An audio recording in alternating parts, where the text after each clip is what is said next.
Drakkenheim is no more. Struck by a falling star, the city bathed in eldritch fire on that woeful eve. The tumultuous aftermath brought chaos, families torn asunder, and a kingdom shattered.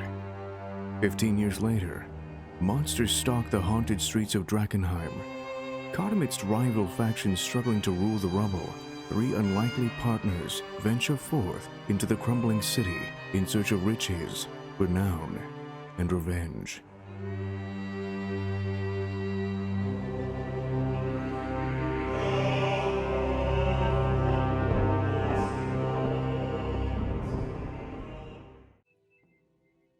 Hello and welcome back. My name is Monty Martin. Thank you so much for your patience while we resolved that little bit of an audio sync issue. We had some last minute crashes with OBS before we launched the stream today. And it seems like a couple bugs wormed their way into the system, but please let us know if there's anything that we can do technically to improve, and we'll keep an eye on it and try to sort things out as we go along. We really appreciate the feedback and letting us know, and we want to make sure these things are as ironed out as they can be for our garage/basement level streaming setup. So just to round it out again, welcome to Drakkenheim, and my name is Monty Martin. And I'm Kelly McLaughlin. And we are the Dungeon Dudes, and we are joined in Drakkenheim by our good friends, Jill Danaitis and Joe O'Gorman. And we are delving back into Drakkenheim with our characters. And if you can just let us know who your character's name is and their class, and we'll dive right back into it. I'm Pluto Jackson. I'm a fighter, and I'm here, right here, looking at you. I'm Sebastian Crowe. I'm a half-elf shadow sorcerer, and I like to set things on fire occasionally. And I'm Veo Sjena, and I am a third-level tabaxi, a gloomstalker ranger, and I'm here to lead these two through the city. We'll see how that goes. Well, it's been going Great. I guess we'll go with great for now. An enthusiastic great. Veo might disagree. As last time they ventured back into the ruins of Drakkenheim in search of a massive shard of Delirium, a strange crystal which has been found in the ruins, which is said to be pieces of the meteor which wiped out Drakkenheim 15 years ago. This potent magical crystal has strange and unpredictable and somewhat addictive properties, and thus the Amethyst Academy, at the behest of your old friend River, had sent you into Drakkenheim to recover a large shard of it, which you did, and with your lives, in fact, but with another a little bit more in tow, perhaps, than you expected, as you make your way from the ruins of the Rat's Nest Tavern with another survivor in tow. A member of the Hooded Lanterns, the old city watch, by the name of Petra, who you found in the burrows beneath the Rat's Nest itself. Petra herself, unwilling to travel the city ruins alone, has asked to camp the rest of the night with you, so that she might follow you back into the city tomorrow or when you head in next, to hopefully make it back to the barracks of the City Watch where she resides. Petra is a rather quiet and reserved traveling companion. She's short and slightly built, and at first, now that you see her in the moonlight, you think she could be a teenager, but she definitely has the bearing of someone that's probably in her mid-20s. Once you see her capabilities in the field, she's very aware of her surroundings, but quite quiet. She has auburn hair, brown eyes, and you can see that she's almost always scanning in the distance for potential threats. She's very much someone aware of the dangers of the city as you move forward. She keeps close by you as you move through the city streets back out towards the outskirts. And I'll turn it over to you all to decide how you'd like to proceed from here. I'm very muddy. Yeah, and acid. I got a lot of acid. Yeah, on me. you look like you kind of acid washed your armor. I do have a bag full of barbecued rat skewers, though. So I mean, we can eat. We can eat tonight, guys. I That's have a always top of my priority list. bag full of delirium. Like you kind of buzz over the fact that it's super addictive and it explodes around magic and stuff. And then I'm just carrying like a giant piece in my backpack. I'm not thrilled. How do you feel? I feel like a mule. I feel dispendable. That's why we brought you along. You are the one who carries things. I am royalty. I think we need to at least get it off our hands and get it back to River before we do anything. So I feel like that should be kind of priority number one, especially in these dark and dangerous streets. Let's head back to the mill, and that's where River will meet us, and we can offload the goods from our mule. Mm-hmm. And wait, hold on, Pluto. Yeah. Oh, Pluto. Sorry, not mule. He has a name. I forgot. And yeah, we will take care of Petra and get her back home safely. Hopefully, maybe.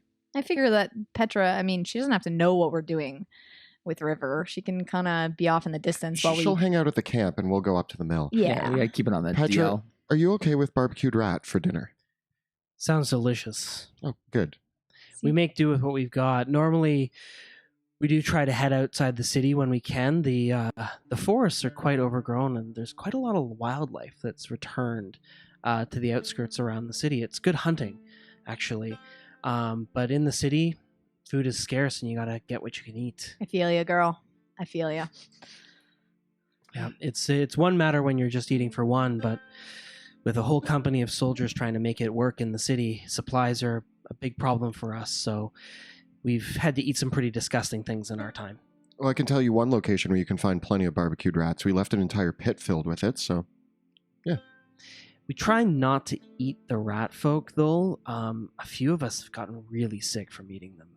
You weren't actually eating the rat folk themselves. I take like a piece of arm and like shove it back in my bag.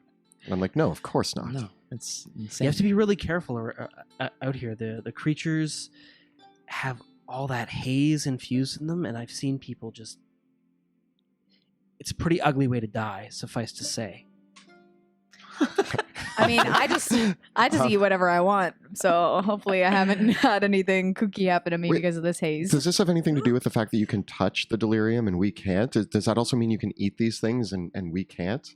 Because I was under the impression that if you ate it, I could eat it, and now I'm a little concerned. You've been the guinea pig for this whole... Maybe we should find a different guinea pig. Yeah, one that's more in line with our values. A little bit more unique in that way. So I'm going to continue to eat whatever I can get my little paws on. So, yeah. To the mill.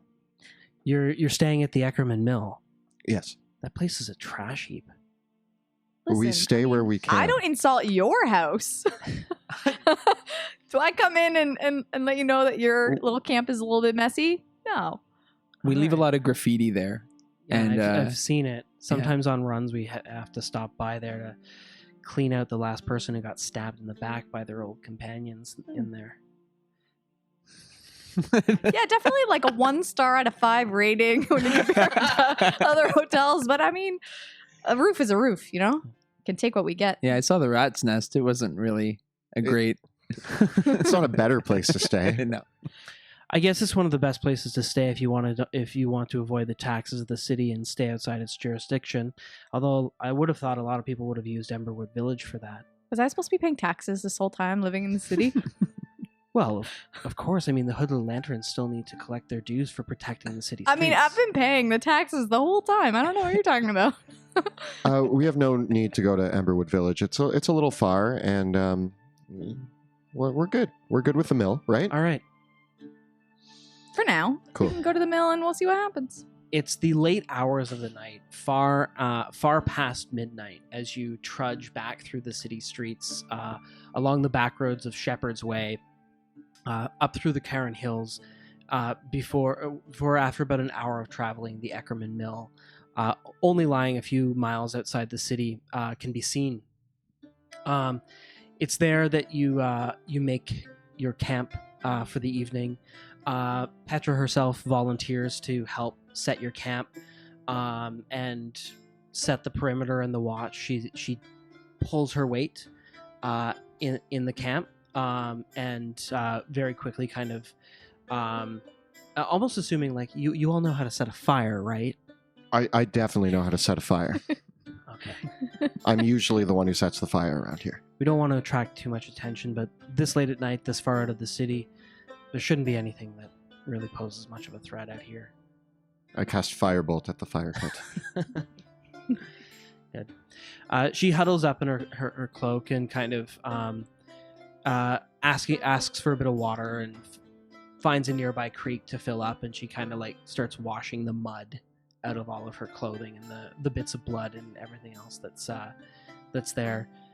Do the rest of you sit down for the evening? I think so. I need to wash up. My cloak's a little dirty. I got a bit of mud on it. I almost fell once in there. It was yeah, it was bad for you.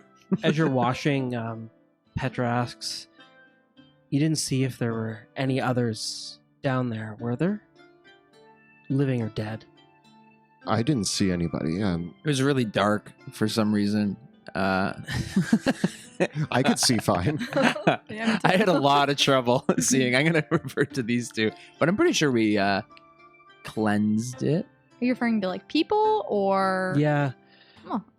I don't know if you saw any other hooded lanterns or anyone else that might have been down there. I didn't, but are you looking for somebody in particular? The rest of my unit. Oh. No, I mean, no signs of humans or anyone, but that could be a good sign. You didn't see if they had taken any of the supplies or any of the other anything else that we were bringing back? What were you bringing back? Well, we, me and the others of my unit, we are the supply runners for the hooded lanterns. We head outside. It's our job to head outside the city and meet with whoever we can get to supply us with anything. And we were bringing back, some medicines, some band-aids, some alchemical supplies, a few other bits of food and dry goods.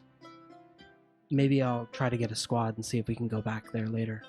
Yeah, we didn't see anything of that sort, but just be careful if you go back. We will. I worry that the Silver Order has probably had a chance to look in there now after our run-in. She sighs loudly and says, "It wouldn't surprise me. As noble as they are, the city makes a scavenger out of everybody." You're not wrong. That's fine. Well, I wasn't exactly looking for much down there. I was just trying to stay alive while we were being covered in rats. So it wasn't my priority, unfortunately, so I can't really... What were you doing down there anyways? I used to go there to drink, and I thought I would hit up the old place, see how it was doing, and next thing I know, Pluto fell in a hole. And, come on, dive bars, right? They really took the name too far. She kind of rolls her eyes a little bit. You and I both know that place was completely destroyed. Why did you go down there? Did you see my squad get attacked? I mean, I heard some squeaking, and automatically when I hear squeaking in this town, I go for the rats because, like we mentioned, food for me. We're pest control. We were hired. We were hired to take care of pests. We had known that there was a infestation. We had to go cleanse it. I really like the word cleanse. I'm going to keep using it as often as I can today. It usually means scorched earth to kill all. We just except this was kind of our first foray. It's kind of like a test to see if we're ready to take on something bigger. Who was paying you to come into the city to kill rats? That's normally our job. No one.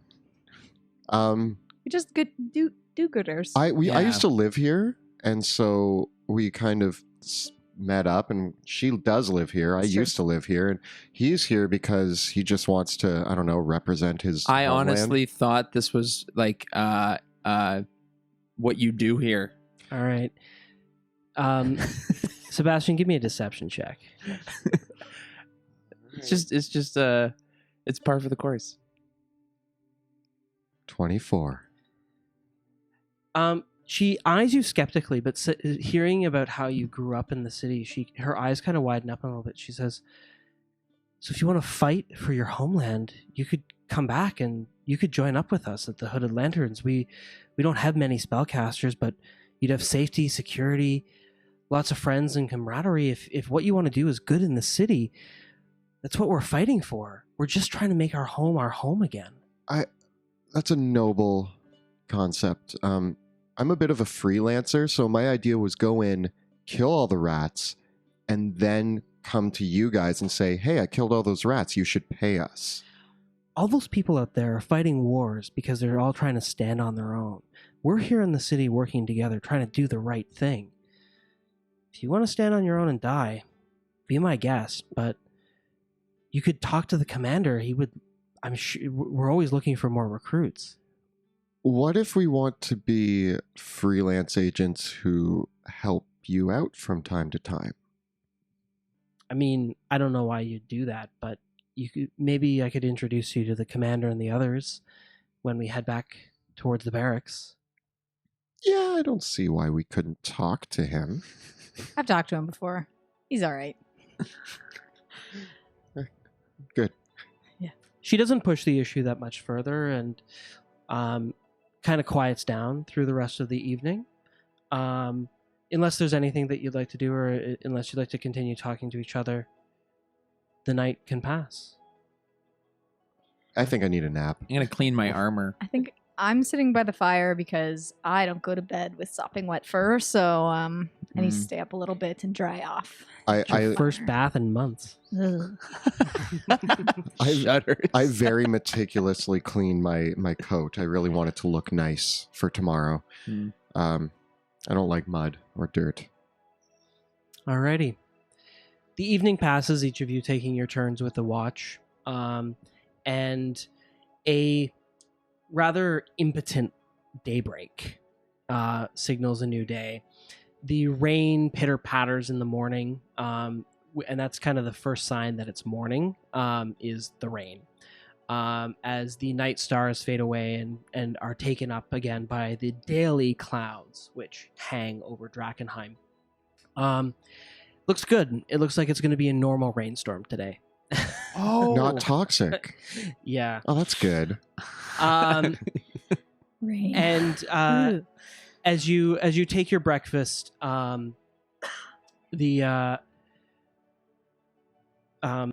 Petra starts packing up her things and turns to you all and says, "Are you ready to make way back into the city?" We have to meet an old friend here in a few moments, so we're going to have a quick little chat with our old friend, and then we can be on our way. All right, let's go. Are you meeting them in the mill? Yeah. Okay. I can keep a watch for you if you'd like. Yeah, if you wouldn't mind like hanging out here, keeping a watch. We just need to have a quick chat, and haven't seen our friend in a while, so we're just going to go up and talk to her. All right. It's no more than a few minutes later as you head back up to the Eckerman mill, that you can hear the familiar loud bootsteps of River's guardian coming over the hill, and kind of sitting on the steps of the windmill waiting for her to approach. River's being able to see River by daylight just kind of reminds you how unsettling she is to look at. She is a tiefling after all, and she's one of those tieflings that her teeth are just a little bit too pointy and her tongue's just like a little bit too long. And so she's not unpleasant to look at, but after she starts talking for a while, there's just something about her mouth. It's like, that's weird, guys. I can't stop watching it as she talks. I'm just like horrified, but then I keep trying to make eye contact just to make sure that she doesn't think I'm offending her. And as usual, she River is a short tiefling woman with mottled brown skin and blue hair. And in the rain, her cloak's hood is turned up, but as she steps into the mill with you and after greeting you and smiling warmly, she pulls her hood down, and you all know that the reason why she's been called River or years and years is because her hair's blue and her horns kind of look like boats. Kind of the way they curve back in her hair, and it was a nickname that she got as a very young child, and so much so that in fact, you don't think she's ever told you her actual name. No, definitely not. I thought that was her actual name. Whoops. Hi, is a River. surprise to me. And aside from the purple cloak of the Amethyst Academy, River travels quite practically. She wears kind of like riding breeches and leathers and leather traveling jerkin. And she smiles warmly as she comes into the mill, but she very conspicuously sees Petra, and as she comes into the mill, she's like, "I didn't ask for an extra associate. Who's Did your she friend?" stay too close? Was she not far enough away? No, she's over in the camp. I mean, she probably saw River coming, but well, I wasn't going to leave her to die down there. She kind of looks behind her and says, "All right."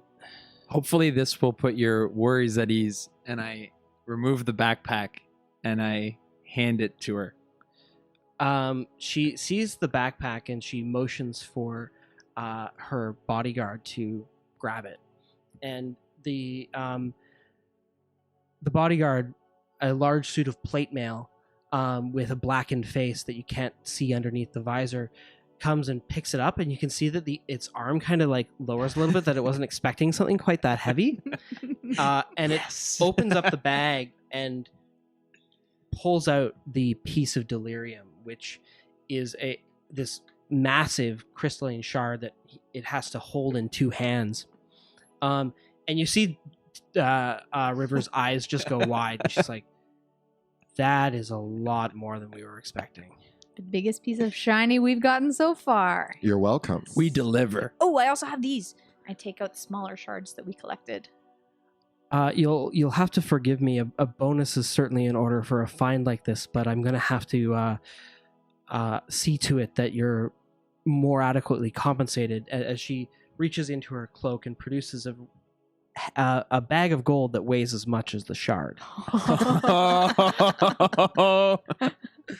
And kind of passes it back to all of you, and you Pluto's eyes widen. Are they chocolate? This can buy food, Veo. She kind of and as you say that, she opens up her the other side of her cloak and produces a paper package and passes it to you, Veo. I'm so excited. And inside are a selection of salmon, haddock, and tuna. It's like delicate. It's Okay, like 12 fish. We got what we want. You Yeah, got what you we'll want. split the gold You if got you, what you if want. you want You know to eat what? the I fish. think everyone won. I put it in my pouch, and I'm just like jumpy a little bit because I'm so excited. I'm like, can we get out of here so I can eat these fish? Like, let's go. River says, Veo, don't eat it all in one sitting. No guarantees. And you two gentlemen, don't spend it all in one place. If you go to Emberwood Village, don't spend it all at the Gilded Lantern. Don't tell me how to spend my money. Just turns on his old friend.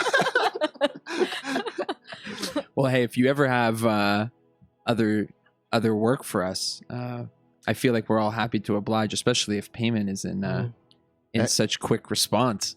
And if you ever want to meet us at the Gilded Lantern for a few drinks, it's on us because we apparently are rolling in cash now.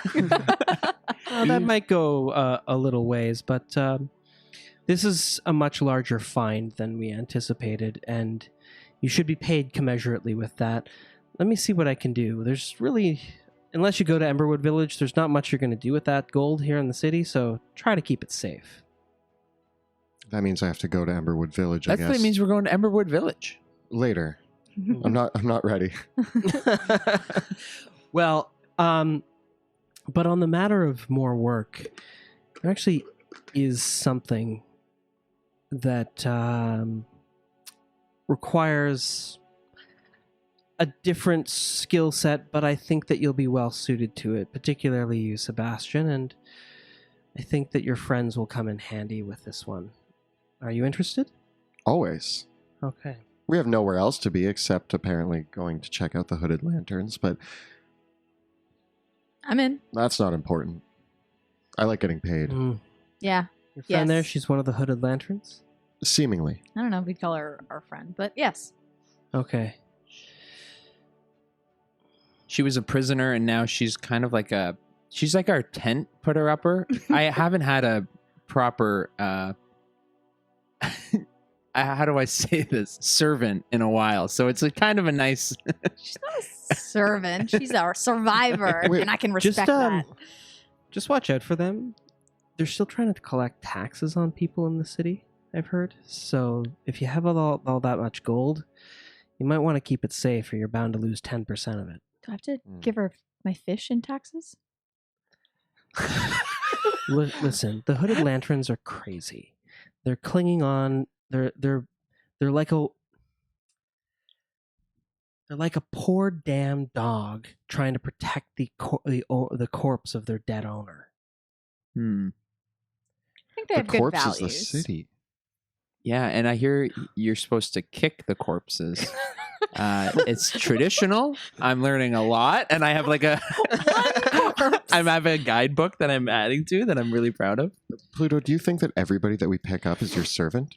Anybody that's and I mean she's really good. She put up the tent last night, and what else did she? Do you she think started a we're your fire. servants? I mean, you're like more than servants, but less than. I mean, you know what? What's up? Hey, The hooded lanterns might be crazy, but they are also dangerous. It's people that fight with too much honor.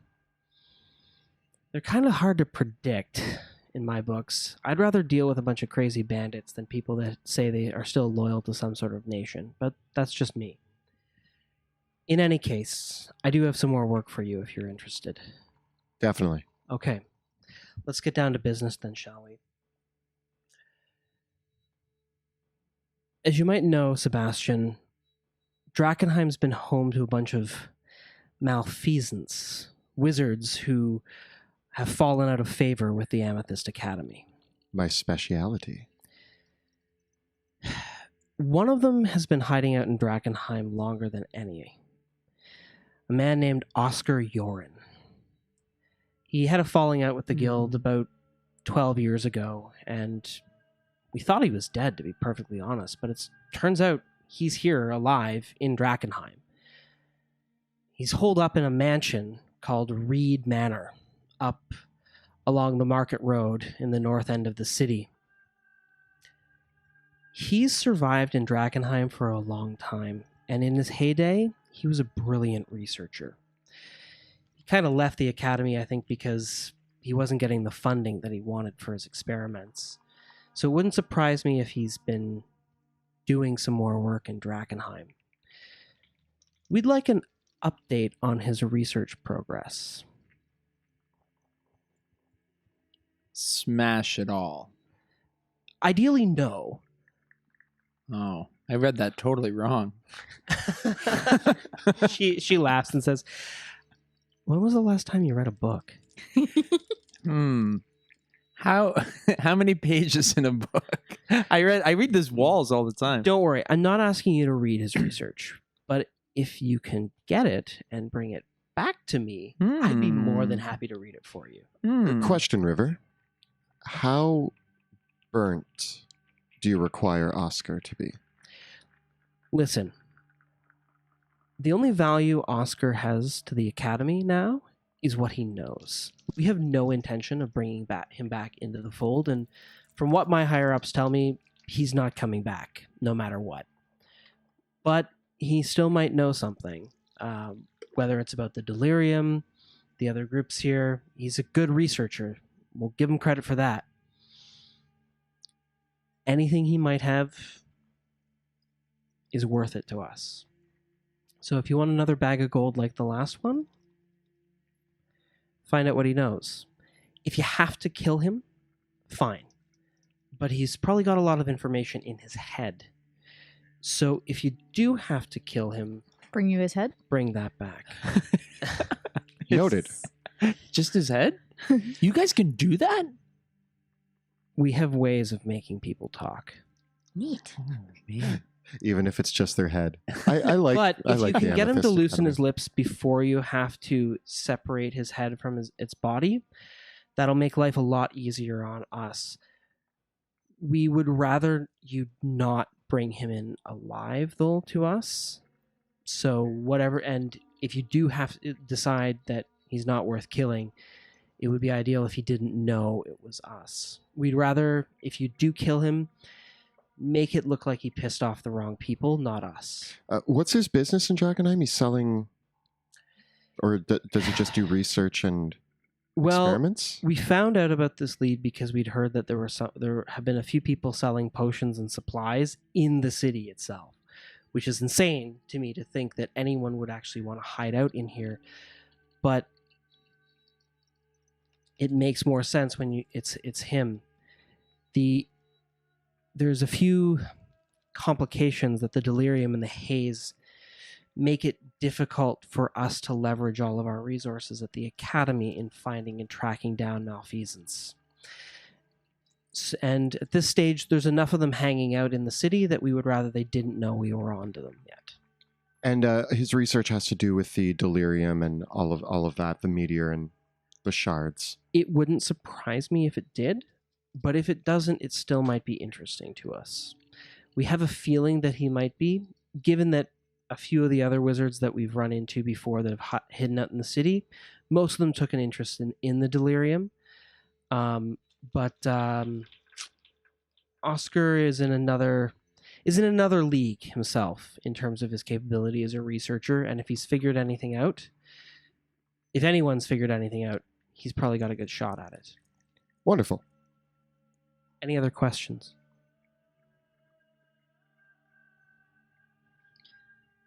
No. I don't think so. I mean, we know Okay. where he is. We know what we got to do. We're on it, Big Blue Cheese. Alrighty. As I said,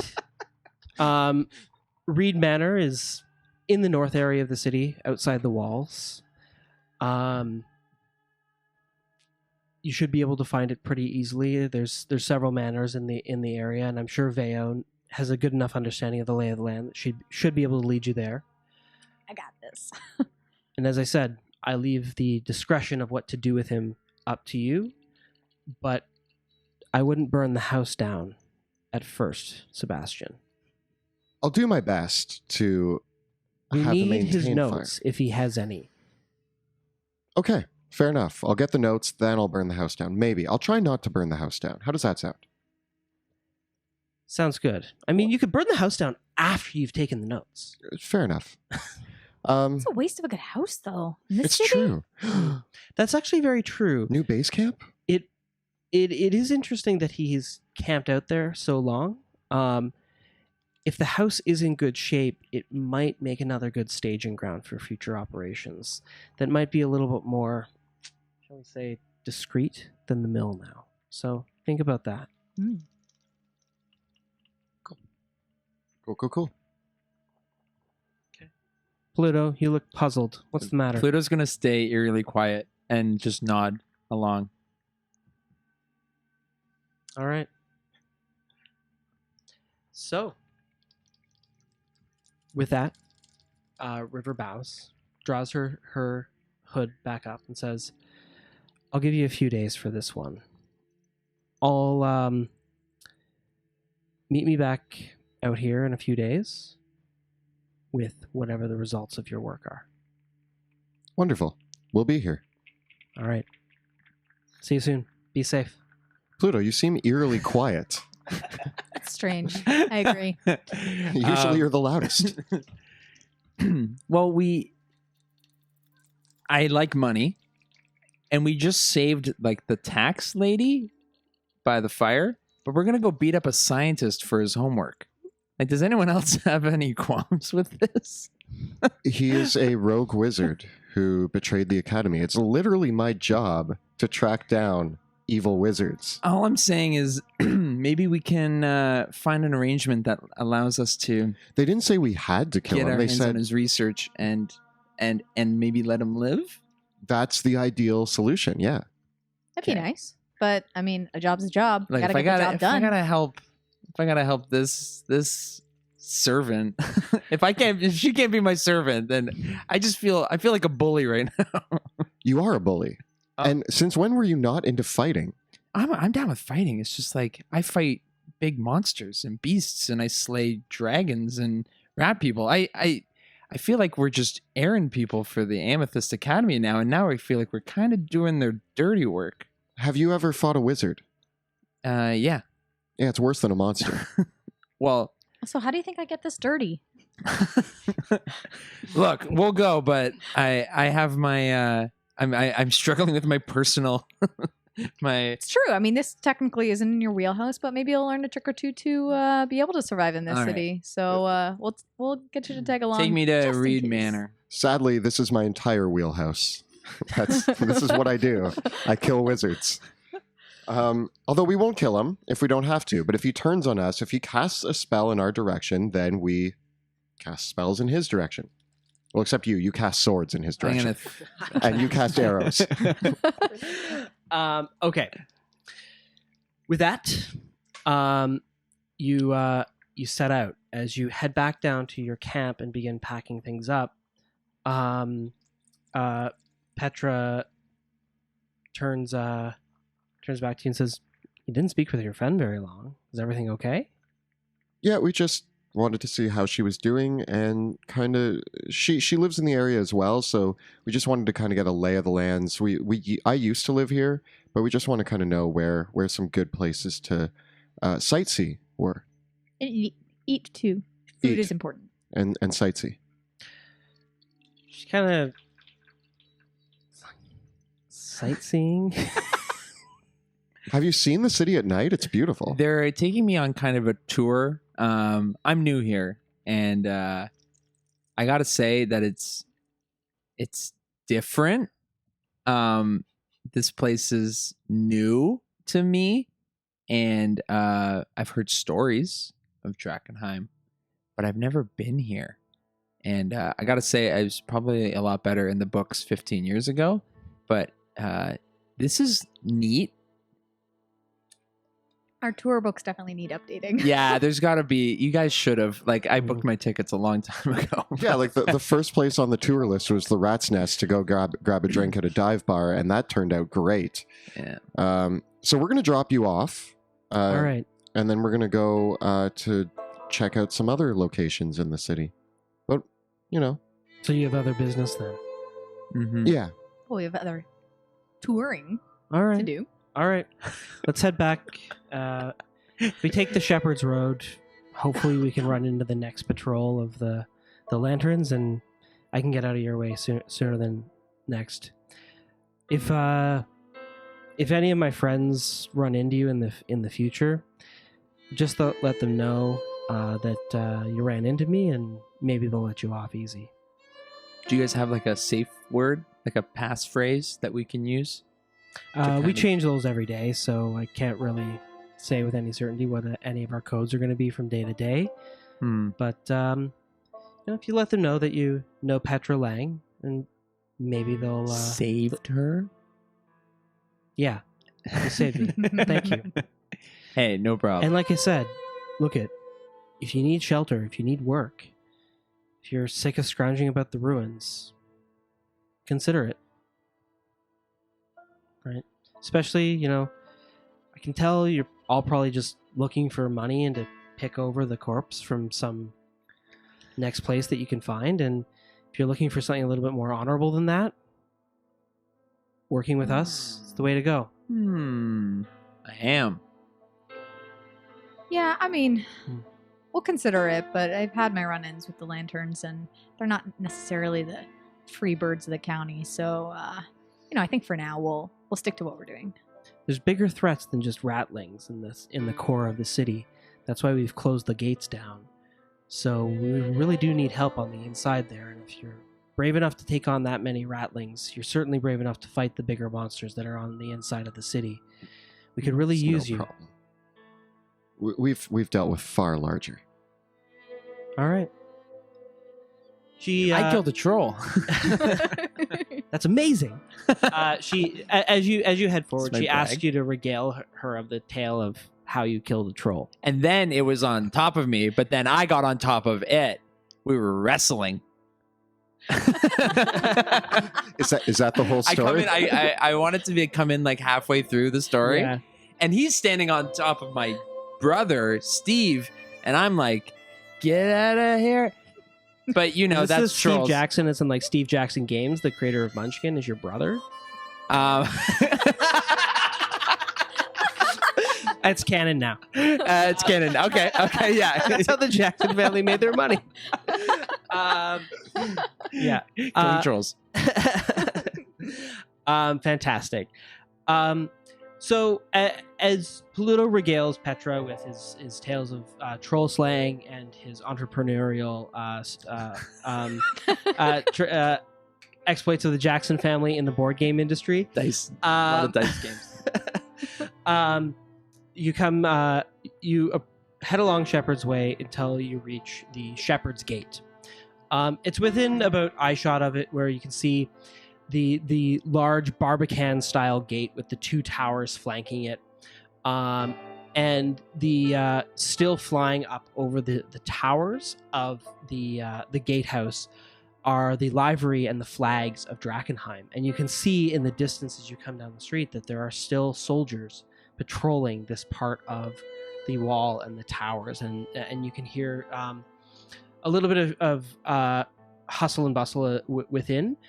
And closer along the city streets, you can see that there is actually a wooden palisade barricade that has been set up outside the city gates here in the Shepherd's Way, that the hooded lanterns are using as kind of a first line of defense. And as you come up towards the palisade, Petra turns to you and says, "You're welcome to come into the barracks if you'd like."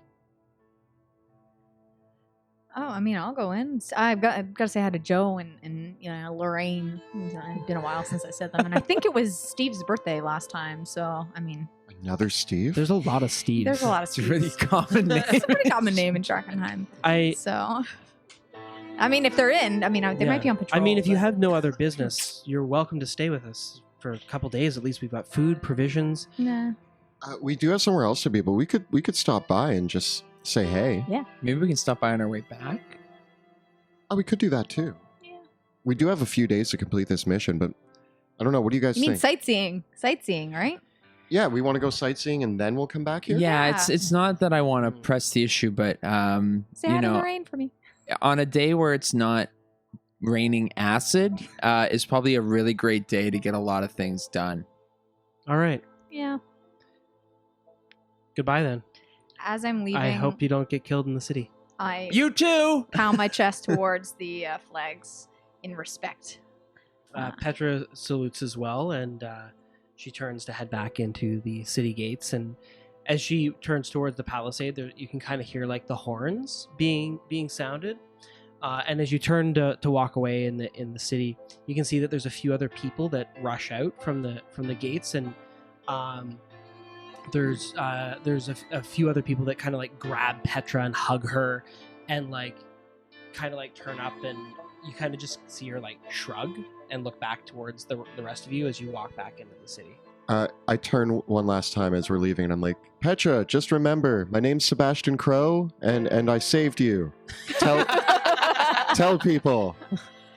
I also look a little bit longingly at them, because I did know, the group of them for a while, but I also turn my back and start to walk away pretty quickly, because I don't want to face that too much. So let's get out of here. It hurts. All right, I guess we're going to a manor to talk to a wizard. We're gonna beat up a scientist And steal his homework. That's literally what we're doing, and I'm torn. It's going to be... Or like the pages out of his notebook. Out of Like he's like doing his science homework. We bust in. We're like, River said to us. out of the three of us, I think you're the most likely to beat somebody up. I don't do it willing. Like I just want to talk to him, Pluto. You're in it. You're in it to to be the. seen. And yeah, you can get the homework without an issue. Yeah. We just steal the homework. That's what I do. And we tell him his dog ate it. Your weird delirium-ridden dog. Dog it. ate the homework. Tabaxi steals the homework. Yeah, It's technically- close. Yeah, it's not lying. That is lying. Okay, it's a But we're little good at lie. that. Do you know what a lie is, Pluto? I might be. Get me up to speed. Alrighty. So you head through the streets of Drakkenheim, following along the city wall. There's a roadway that leads kind of along from the Shepherd's Gate near towards the Market Gate, and kind of passing through the areas of the ruins. It's the Shepherd's Gate and the Market's Gate are both in the northwest area of the city, and they're kind of the two closest entranceways from the direction that you've been venturing into the city by. The area here, as before, is part of the sprawl. So many of the homes are quite run down, and for the most part, little more than a ruin now. And so as you head further north, though, along the city wall, you can see that the hill that Drakkenheim is built on begins to rise sharply, and part of the city begins to rise up over the inner part of the city rises up on a cliff as the lower part of the city continues to sprawl outwards. And then as you get closer to the Market Way, a strange thing happens in the sprawl. Gentrification. As you move from a rather rundown area of the sprawl, the part along Market Road was a much more built up part of the city in its heyday, and the buildings turn into buildings of stone. What were ramshackle drinking taverns and tenement homes become rebuilt and renovated ramshackle ones, and this old part of the city was if the farmers and the poor people used the Shepherd's Gate to get into the city markets, the wealthier people used the Market Gate, and the roadways in this area of the city speak to that. As you head up and cross the Market Way itself, getting into the northern areas of the city, below the cliffs at the north edge of Drakkenheim are several larger estates and manors. These are where the nobles that couldn't afford real estate inside the city walls bought their homes. And so you pass by, you head through the areas, this northern area of the city, where the buildings are much more spread out, as each piece of property has kind of a yard. And in many cases, the manor houses really bear the scars of the looting and the chaos that happened at the fall of Drakkenheim. Pardon me. Passing manor houses that have been, many of which have been burnt down, many which bear the obvious signs of having been broken into and thoroughly looted. But eventually, at the end of a longer cul-de-sac, you come to the area where Reed Manor is. And the manor house itself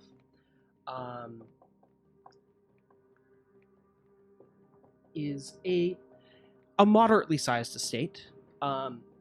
It's as I said, it's on the north side of Drakkenheim, near the Market Row. And it is this rundown 2-story manor house, surrounded by a wrought iron fence. The yard is completely overgrown. it might have once been a beautiful garden, but now it's filled with brambles and shrubs. These kind of tough plants, which seem to be the only thing aside from crabgrass that can grow in Drakkenheim now. The manor house itself has it's 2 stories. Only the western wing of the manor house actually has a second level. The first appears to only be 1 level.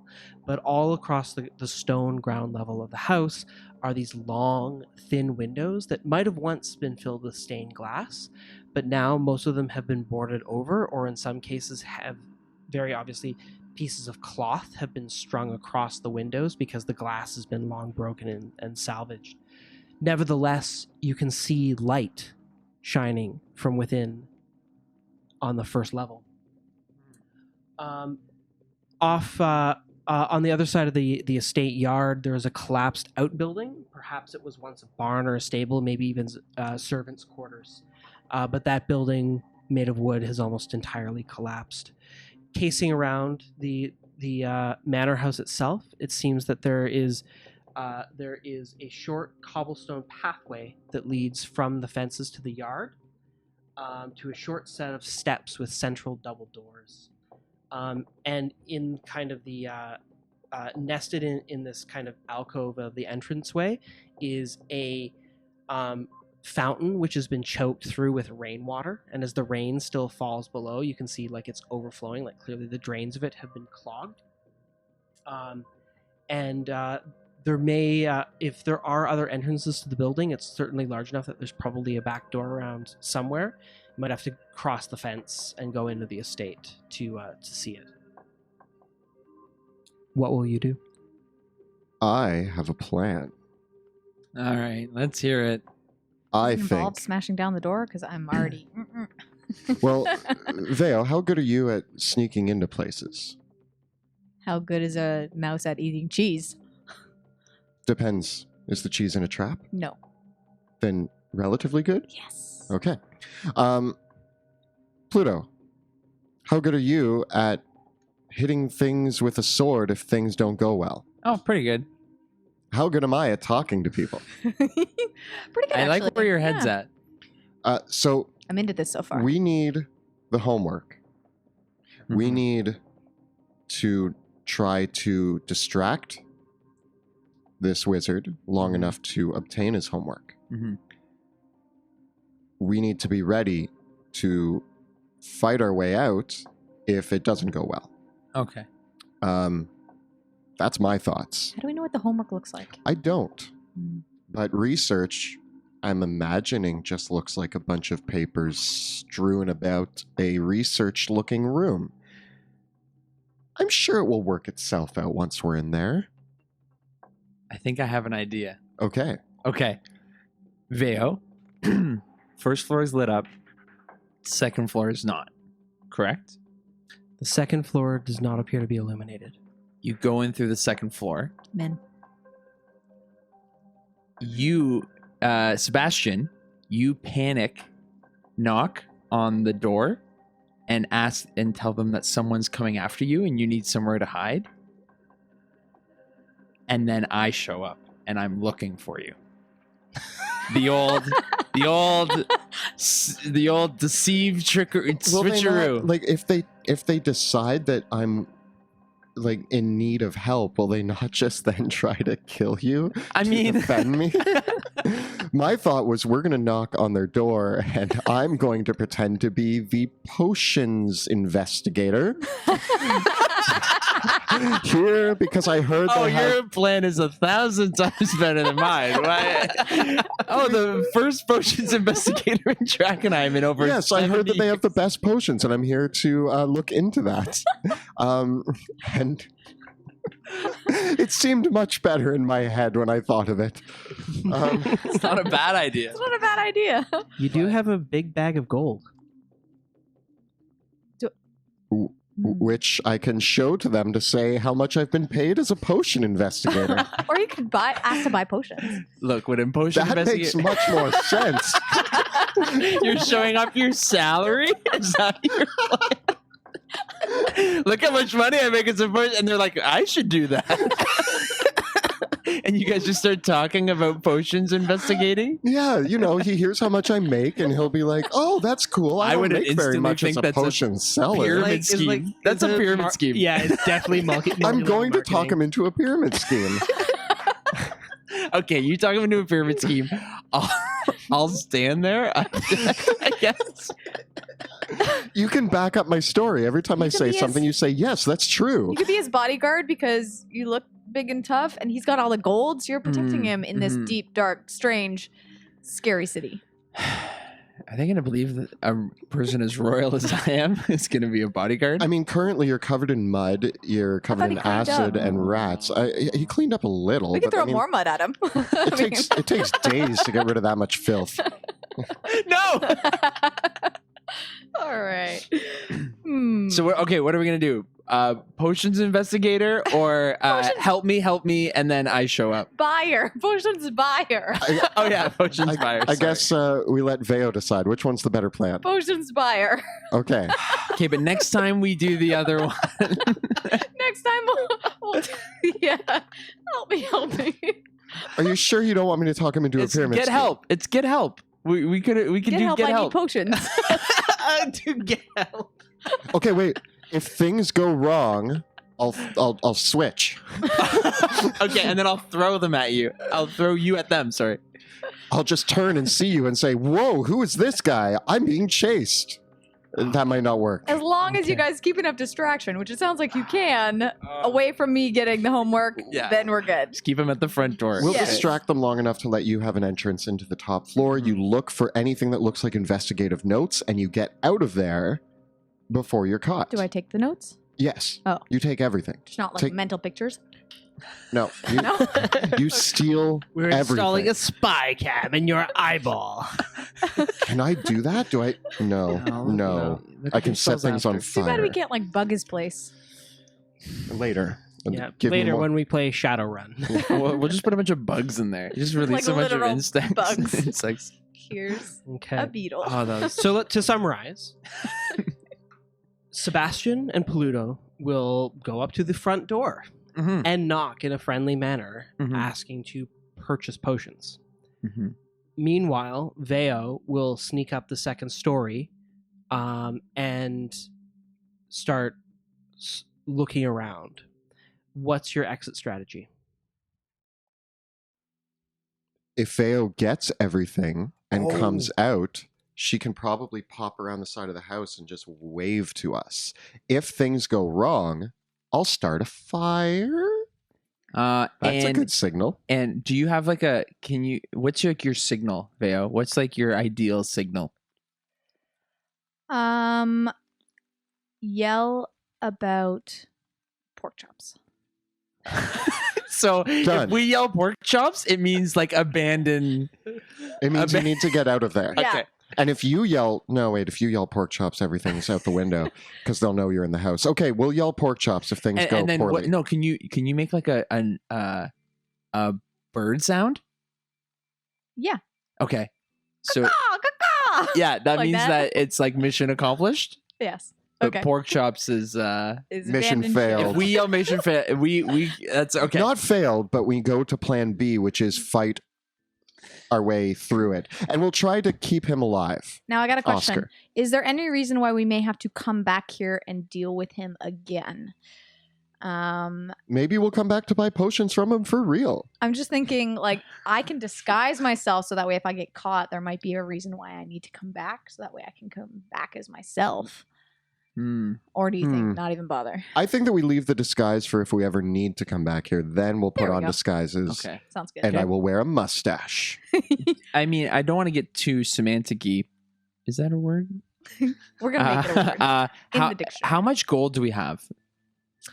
You Well, can even give us like a general idea if it's a you lot. have it is a lot. You were paid Delirium market value is worth its weight in gold. Okay. So you've got I can tell you what I'm getting 20 at. I was pounds? thinking we kind of split it up so we bring enough that's like to buy a reasonable amount of potions.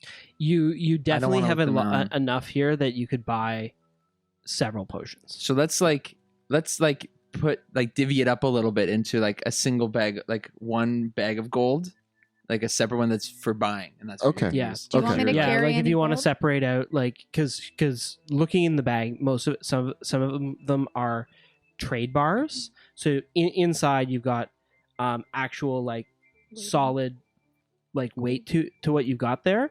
And so but there are gold coins as well. Okay. So you can easily pull like at least 300 gold pieces out of the bag. There you go. Yeah. Okay, we have And use 300 that. gold. And that's like your potion buying money, so you can dramatically throw a bag of gold to him, like either underhand or drop it on the table, that kind of thing. Cool. Because it Sounds feels good. cool. Cool. So you approach the manor house. The two of you walk up the cobblestone steps, passing by the fountain, which is again it's collecting rain, right? Like it's raining.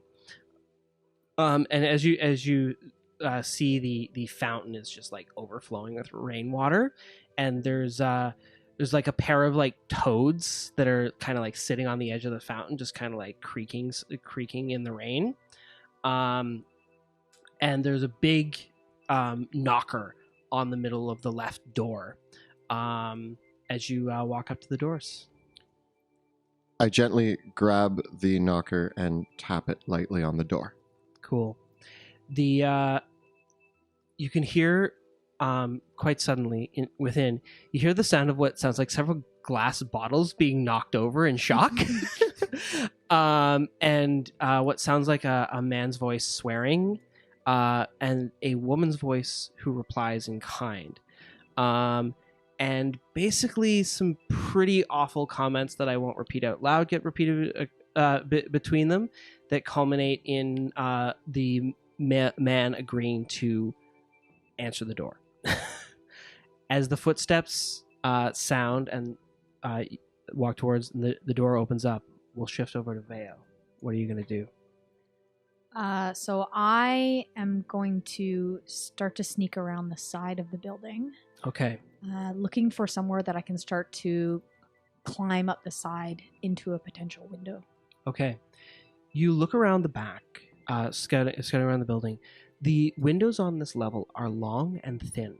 So the windows themselves are maybe 4 feet high, but they're only about a foot thick, right? So while you could certainly break through the boards that are covering most of these windows, that would not be quiet. The second level, however, is another story. You can see that there are That's a pun. the second level is another story. Thank you. That was pretty good. As you case around the back, you can see you case around the back, and there is a single door around the back. And as you come around, you can actually smell someone cooking something. It seems like there's a kitchen door here. You can smell what sounds like probably like a stew We or lost her. pottage bubbling inside. It smells good, but your bar on what smells good is pretty low.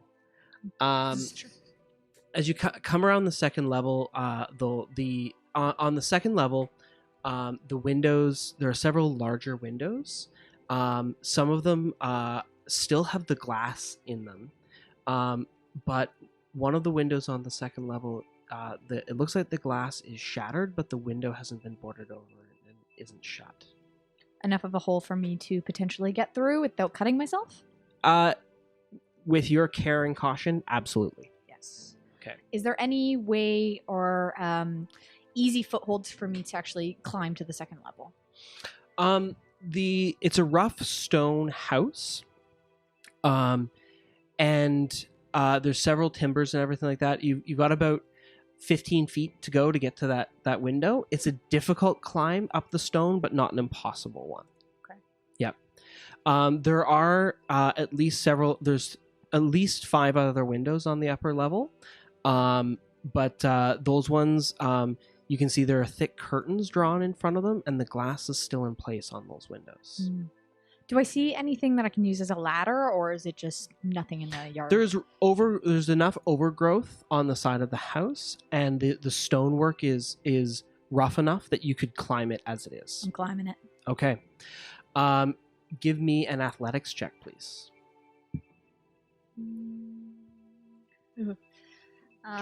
Does my climbing speed play into You this have at a all? climbing speed as I- a tabaxi. I do. In which case, then I don't even need a check. You're able to Oh! simply climb right up. 20 feet. Yeah. So you climb Goodness. up, and if you place yourself on the second level of our little setup, there we can actually let's show that setup. Which room? What The door? far Our window. This one? That one there. Yeah. I'm in. Drop her. Yeah. So you're at the far side, so you can see the second level doesn't actually fully. Basically, the roofing that covers the rest of it all comes down from the second level. Where's the front door? The front door is right there in front of us. Yeah, where the fountain is. And so you climb up along the second level, and looking in through the window, you see a dark hallway. The second level is all made of wood, and you can see you can smell the smell of like dust and dirty laundry, because there are several piles of disused clothing piled in what looks like this upper room. This would have once been a very nice sitting room on the second level, and as you come over the window, you can actually see there's a dusty staircase leading down. So the window that you've come in is right over a staircase leading downwards. Okay. You can smell coming up from the staircase an acrid, almost chemical smell. But the room here is outfitted as a sitting room. There's several broken furnitures, piles of dirty laundry. There's a plate of food on a table across from you, and there are two large, well-appointed doors leading off of this room. Can I see any disturbance in the dust around the staircase? Looking down, the staircase looks well-traveled. People come up and down the staircase. It's just one of those nasty staircases that no one has ever bothered to sweep. And do I see anything in terms of on the roof, any bearings that I can climb across? You've climbed up to the window. If you want to climb all the way up to the roof, you certainly could if you want to.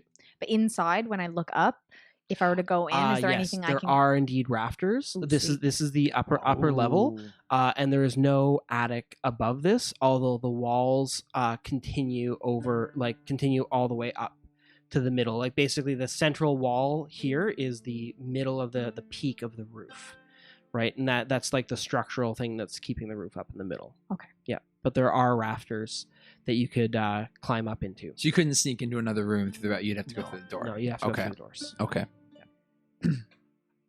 I'm gonna go in the window as quietly as I can. I try to be as Okay. sneaky as possible, but I want to grab onto the rafters and at least hide as much as I can in there for now until I figure out a way to silently Mhm. figure out how to deal with this floor, because I'm assuming there's a bit of a creak to it. Okay. It's at this moment that you hear some footsteps coming from down below, and this is about the moment when you hear these two knock on the door. And you hear the breaking glass came from the room beneath you, from downstairs. And the two people arguing back and forth were in that room. And they, though you hear the set of footsteps moving on the floorboards below, that thump, thump, thump, thump, thump, and you can hear another door open up. And then Sebastian and Pluto, we move back to you as the main doors open up, and a wiry man in a beige coat, in a beige jerkin, and kind of his hair like greased back with like pig's fat, and he's kind of got like a 5 o'clock shadow to him, and he looks like someone that probably hasn't slept properly in a couple weeks, or doesn't take a normal sleeping schedule, because he answers the door and he says, "What are you doing here?" Hello, sir. My name's Sebastian Crowe, and you might be... "Marco, what do you want?" There must have been some mistake. I heard that there was an exquisite potion cellar in the area. Do you happen to know? Oh, you're here to do business. Yeah. Don't, you're in the right place. We got you covered. You're looking to buy. I was looking for somebody by the name of Oscar. That's the name I was given. Yeah. Oscar's the one that makes most of the potions. Yeah. Is he home? He's working. If you want to buy potions, you can buy from me. It's raining outside. Would you mind if we came in and maybe do you have a place that we can sit down and discuss? This one with you? He's my escort. He's here just it's a very dangerous city, you understand. I'm silent with my arms crossed. Yeah, we understand. All right. He turns and he closes he says, "Give me one moment." He closes the door and you hear a voice say within, "Gamma, we got customers."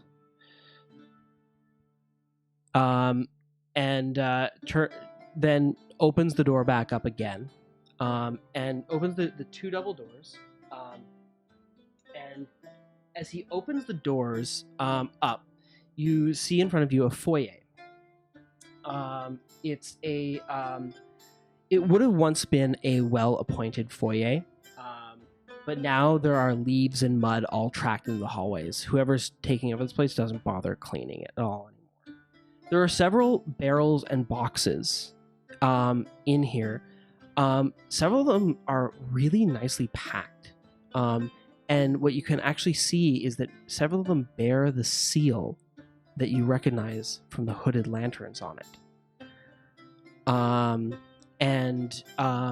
They're all stacked quite neatly up here.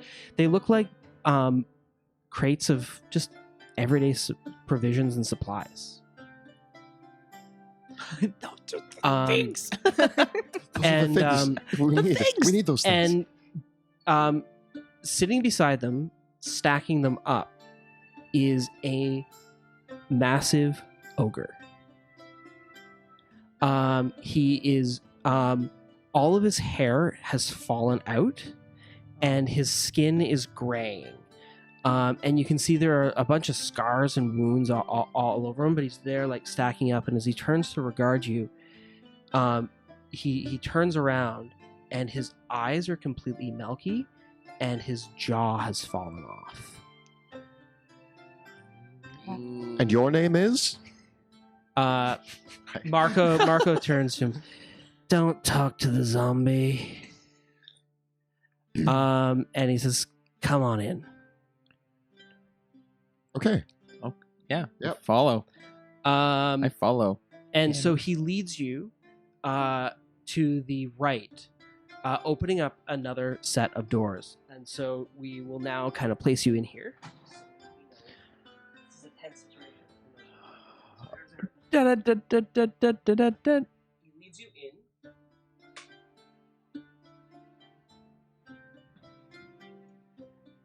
Okay. Zombie ogre? So,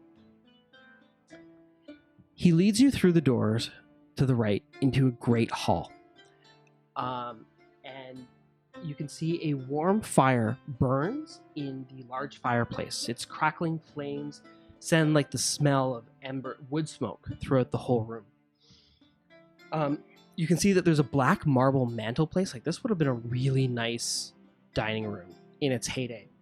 And you can actually see that there's a framed family portrait over the mantelpiece, but someone has torn out all the faces and then put them on other bodies. I mean, is that art? There are illuminating this room are a pair of iron chandeliers that hang off the mahogany woodwork overhead, and you can see the ceilings and the rafters overhead, and the rooftop over above. There's a mahogany table in the center, which is just covered in dirty dishes and what looks like last night's dinner. As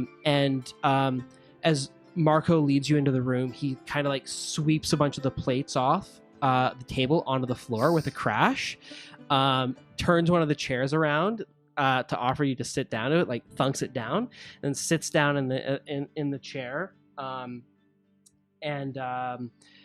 of gestures for you to sit down. You can see that like all the other cabinets in this room like have collections of like broken plates and like broken plates, ruined books.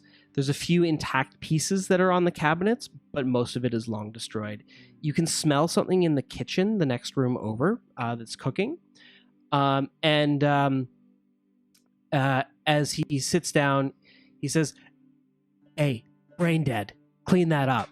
And a door opens from the kitchen, and another zombie comes out with a dustpan and starts picking up the ruined glasses on the floor and slowly takes it back into the kitchen.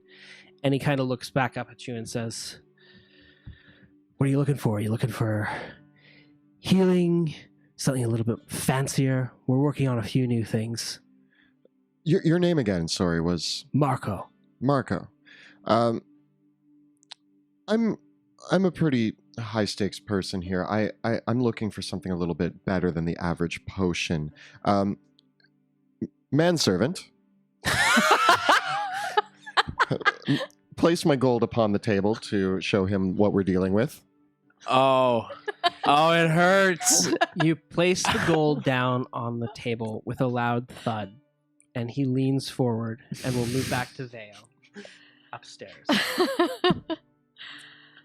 So, Veo, you're able to hear most of the conversation downstairs, and you just hear the words from downstairs. Don't talk to the zombie as the doors close, and you can hear someone else kind of downstairs below you, kind of cleaning up some of the glasses, and it sounds like she might be singing to herself downstairs. Oh. She's kind of singing a body tune of some kind, as you can kind of hear the tingling of glass and the mixing, and you can hear the bubbling of something below. It sounds like a bubbling stew, but it's too acrid smelling to be a stew. yeah. It's not stew I'm going to eat. Gloria. I mean, actually, I probably would eat it. Let's be honest. But that's not my mission right now. Focus. So, I want to still try to sneak through the window and make my way towards the door. Now, how tall are the rafters in comparison to the door? The doors are standard door height, so they're roughly 7 feet tall. Okay. And then the roof is 15 feet at the highest point. Okay. I try to get up to the rafters, and what I want to try to do is tie a rope to the rafter, Sure. and slide down and try to Like Mission open the Impossible? door. The Yeah. Okay, so that's cool. So you Mission Impossible the door. Which door? The one closest to me. The one closest to you. So you Mission Impossible down from the rafters to the door. And I want to stay on the rope because I don't want to touch the ground because I can see that it's an old creaky house, and I know as soon as I step down, it's gonna go. So okay, so you lower yourself down, and you you kind of turn the doorknob and push the door open. Yes. Revealing, and the smell of human sweat and an unemptied chamber pot assaults your nostrils as you open the doors into this disgusting bedroom. There are 2 beds in here. Both of them look well slept in, and like they haven't been washed, or the sheets haven't been changed in 15 years. They look like they would have once been really, really comfortable, but like the mattress has like a clear sag to it, and like the pillows are covered in sweat. And there's 2 large chests in front of each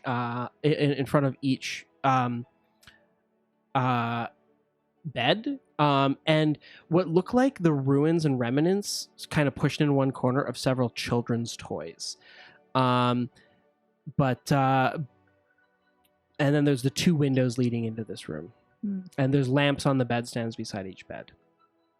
For now, I'm going to close this room because I happen to not see any papers, and I back up the rope, shift it over, and I do the same thing with the second door. Still looking for all that homework that I'm expecting to see. The second door is locked. Yeah, crap. Do I have any tools? I'm like, darn shiitake mushrooms, need to get this door open.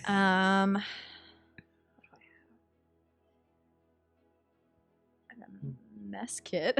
Could I try to open it with my cutlery? You could makeshift something together with what you have, but you don't have a proper set of thieves tools. All right. So if you can try, but you'll do so with disadvantage. Okay, I'm gonna try anyways because I might as well be up here and do my best. Okay. So what am I rolling? You're gonna roll. Give me a dexterity check with disadvantage.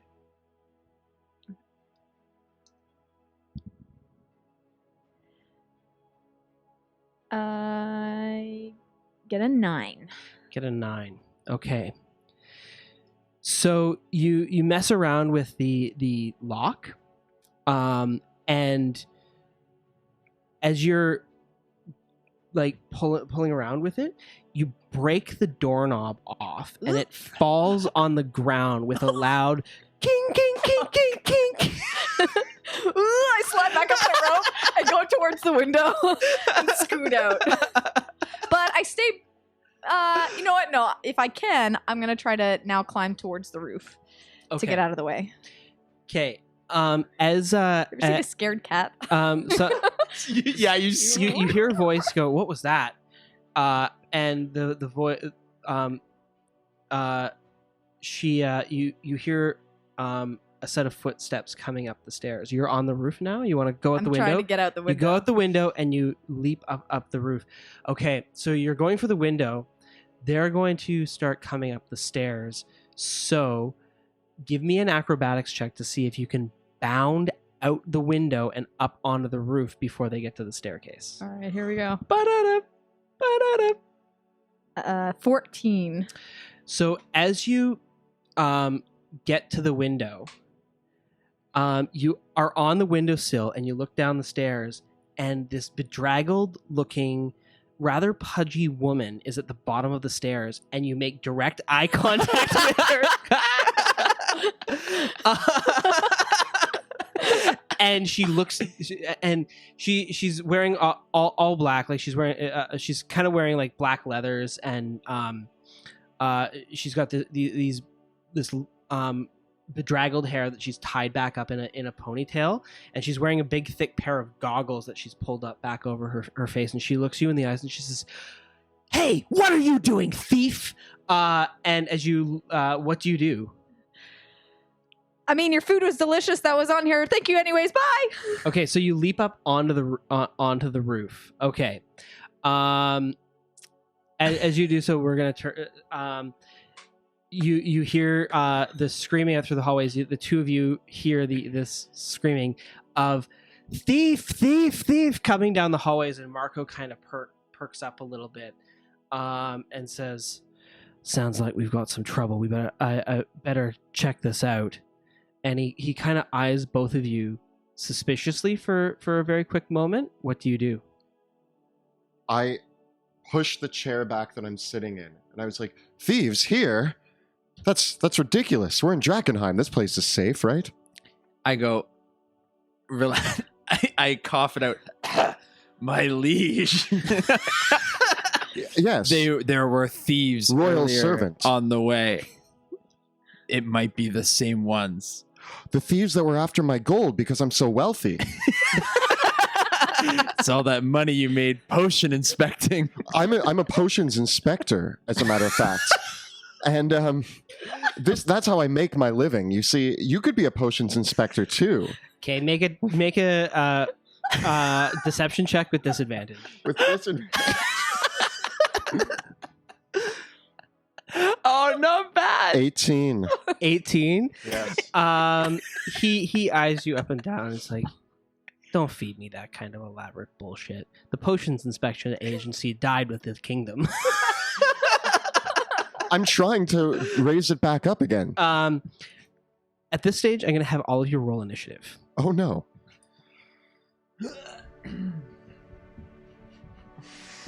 It went well.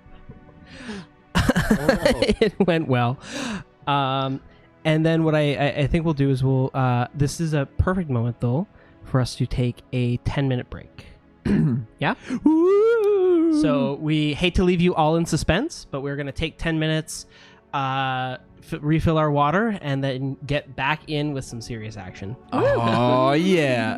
And we are back.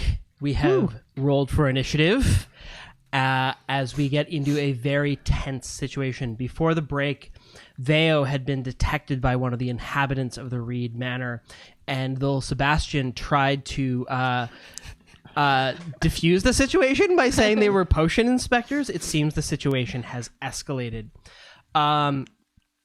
As Marco turns to you and says, "You just sit right down.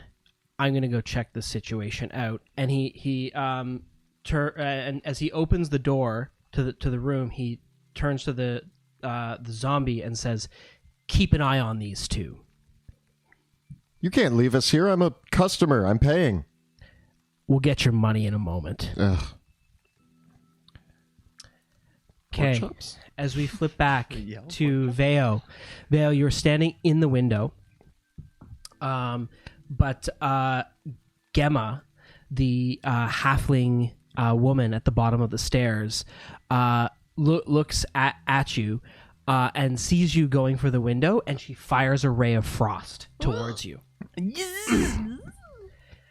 Getting a 19 to hit. Yeah. Okay. You're going to take 5 points of cold damage, and your speed is reduced by 10 feet. She says, "Get back here, you mangy little cat. I'll skin you alive and make a coat out of you." Ow. Wow. Veo, it's your turn. What are you going to do?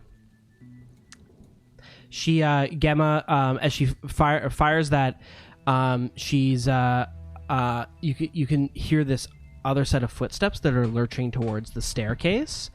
And Gemma kind of, is right down at the bottom of the stairs. I turn around, say, "That's no way to treat a guest," and I take my bow out and I take a shot at her. Oh. Alrighty. Uh-oh. Yeah. This poor lady. Hey, she iced me in the ass. Okay, fair. Oh, 13. A 13. As your arrow screams down the stairs towards her, she raises her hand and a glimmering shield appears in front of it and blocks the shot. I take my second attack Okay. and say, "What the heck? I already fired once." Oh no! 10. The second one is deflected off of the shield as well, although she probably didn't need it in that case. And she grits her teeth and she says, "Get back here! I'll find you." And I run away. Okay, so you're gonna where are you gonna go? Out the window, and I want to drop down. Onto the street or onto the roof? You know what? I'm going to go up to the roof. Okay, give me an acrobatics check. Oh no. A 1. Okay. As you clamber out the window, your leg catches on a piece of glass. And your cloak tears, and you stumble out the window and start to fall. Give me a dexterity saving throw to catch yourself on the windowsill. There it is. 23. Okay, so you are hanging out the windowsill by your claws, dangling there in place. Ooh. Okay. Well, this is unexpected. I'll get it. It's a tough spot. Hopefully cats always land on their feet. Okay. So, moving from Veo, we go to Marco, who starts leaving the room and opens the next... he moves into the foyer.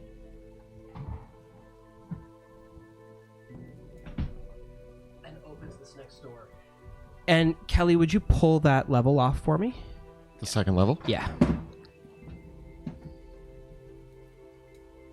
Great. Cool. none of you can see into this, but we'll put Gamma at the bottom of the stairs, and we will put our little zombie beside her. Oh, I see the stairs. Yes, they went this way.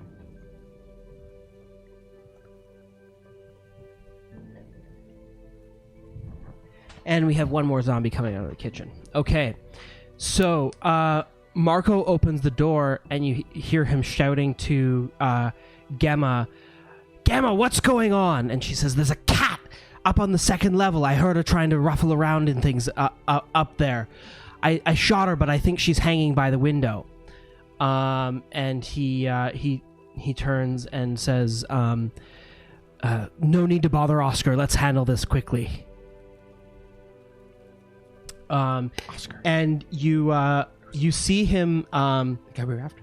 cast a spell, and all of a sudden, several copies of him appear beside him.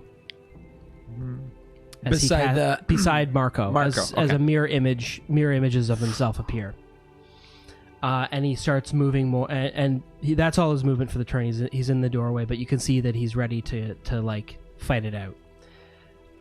So Pluto, what will you do? So the big ogre, is he blocking the doorway looking our way? He's looking at you. He's been told to look at you guys. Okay. This is what you were born for. I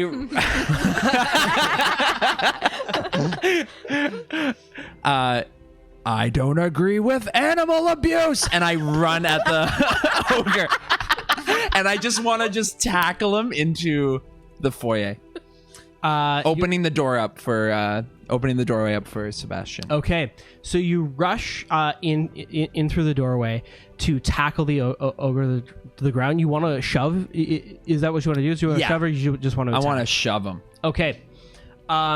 Running shove. Give me a strength check. I didn't do too well either. 11. I got a 10. Yes. So, despite neither you nor the zombie ogre make a particularly impressive show of strength, as you kind of like turn what would normally be a football tackle into kind of like a rather pathetic pulling each other to the ground. Yes. And do you want to knock the ogre prone, or do you want to push him 5 feet? I want to knock him prone. Okay, so you knock the ogre prone, and the zombie collapses to the ground with a lurch. And Marco turns around and is like, "What are you doing? Are you in league with the thief?" What else would you like to do? Anything else with your turn? No.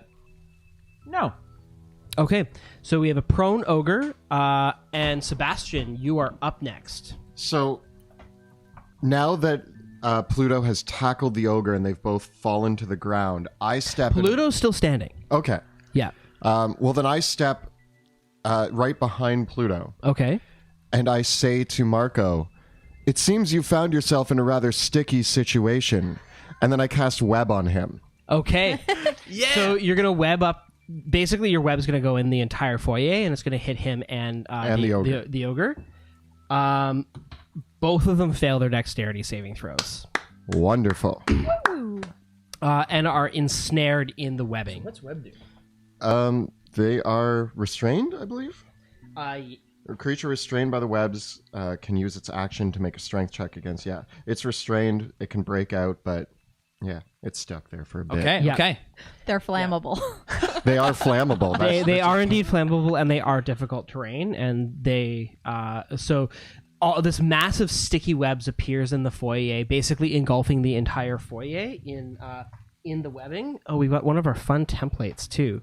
So yeah, we'll just fill that whole thing up. Like Just full of web. Yeah, just full of webbing, and the ogre is restrained in it, and so is Marco. So we will actually move to the zombie ogre, who is restrained in the webbing, knocked prone. It doesn't really have the presence of mind to try to like break out of the webbing. Like it struggles, and it like swipes haphazardly towards you, at you, Pluto, but it does so with disadvantage, getting a big old 10 to hit your AC as its meaty fist just kind of swipes out at your legs, and you step basically out of the way of it. I'm going to repost Okay. And I'm gonna just, as he's swinging at me, I'm just gonna jam my sword right into him. All right, do it to it. Do I get advantages? You do indeed. Yep.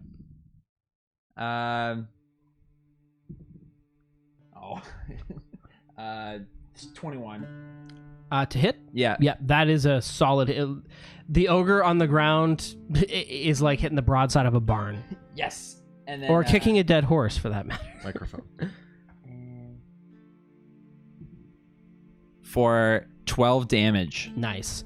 So you shave off a meaty part of its flesh, and it falls to the ground.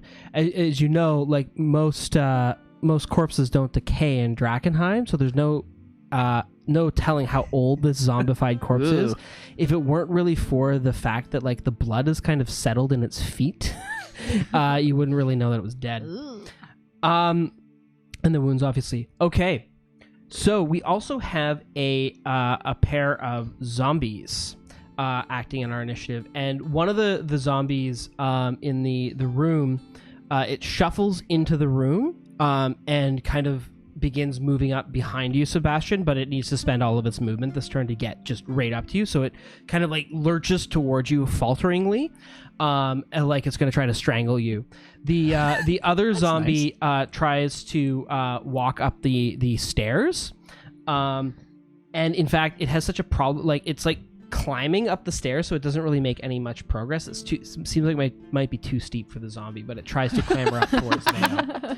So we go to the Stupid top zombies. of the round. They're not allowed to go upstairs. With Gemma, and she turns around and she sees all this unfolding in front of her, and she is shocked, and she's like, she turns to Gemma. Gemma turns to Marco. Seeing him ensnared in the webs, she turns around and she eyes you, Sebastian, through the through the webbing, and she's like, "You're not gonna get out of this one," and she fires magic missiles at you. And the 3 missiles careen unerringly through the webbing. And strike you, Sebastian, for a total of 10 points of damage. I cast shield, so as they're flying at me, I throw my hand up, and the same glimmering force field appears in front of me, and I stare back at her and I go, "That was pathetic." Wow, mage duels! Oh, mage duels! Very well played, because that would have otherwise been 3 concentration checks. So she grits her teeth, and dives behind the pillar, slightly in the middle of the room, slightly out of sight. We now go to Veo. You're dangling from the roof, from the ledge. It would only take a little bit of strength to pull yourself back up into the window, or you could drop down at this point. If I pull myself up, do I get a certain amount of movement afterwards? Yeah, I'm gonna say you're effectively prone. Okay. So you'll lose half your movement recovering from this position. Okay, I'm gonna pull myself up Okay. through the window. Mm-hmm. Because while this commotion is happening, I'm gonna try to sneak into the locked bedroom that is now unlocked. Okay.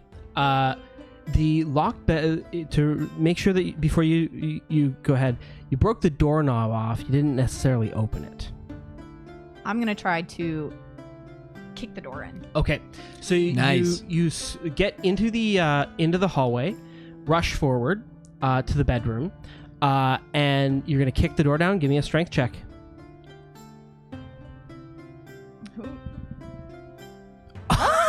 20. With uncommon strength, you bash down the door, sending it flying off of its hinges into a rather well-appointed room, which it's a master bedroom, and it's slightly cleaner than the rest of the place, but it still looks very, very lived in. Probably cleaner than my bedroom, so I'm gonna say, it looks pretty good. There is a large bed with 2 side tables and several lamps. And there is a large chest of drawers in the center, in front of the bed, and a few other accoutrements and some old pieces of art and statues that are adorning shelves on the walls. But otherwise, it's pretty. Looks like most of the valuables that were once part of this house have been cleaned out. There's a broken mirror in the corner as well. What would you like to do? Do I see any papers or any drawers that I could open? There is a chest of there's a chest of drawers at the end of the bed. I want to. How much movement have I made so far? You've definitely used up. You lost half your movement from getting up from prone. If you're activating your tabaxi double speed ability, I'm going to. You're basically in the center of the room, but all your movement is spent. But you still have your action. I'm going to ready my crossbow if I see anybody come towards the door. Okay.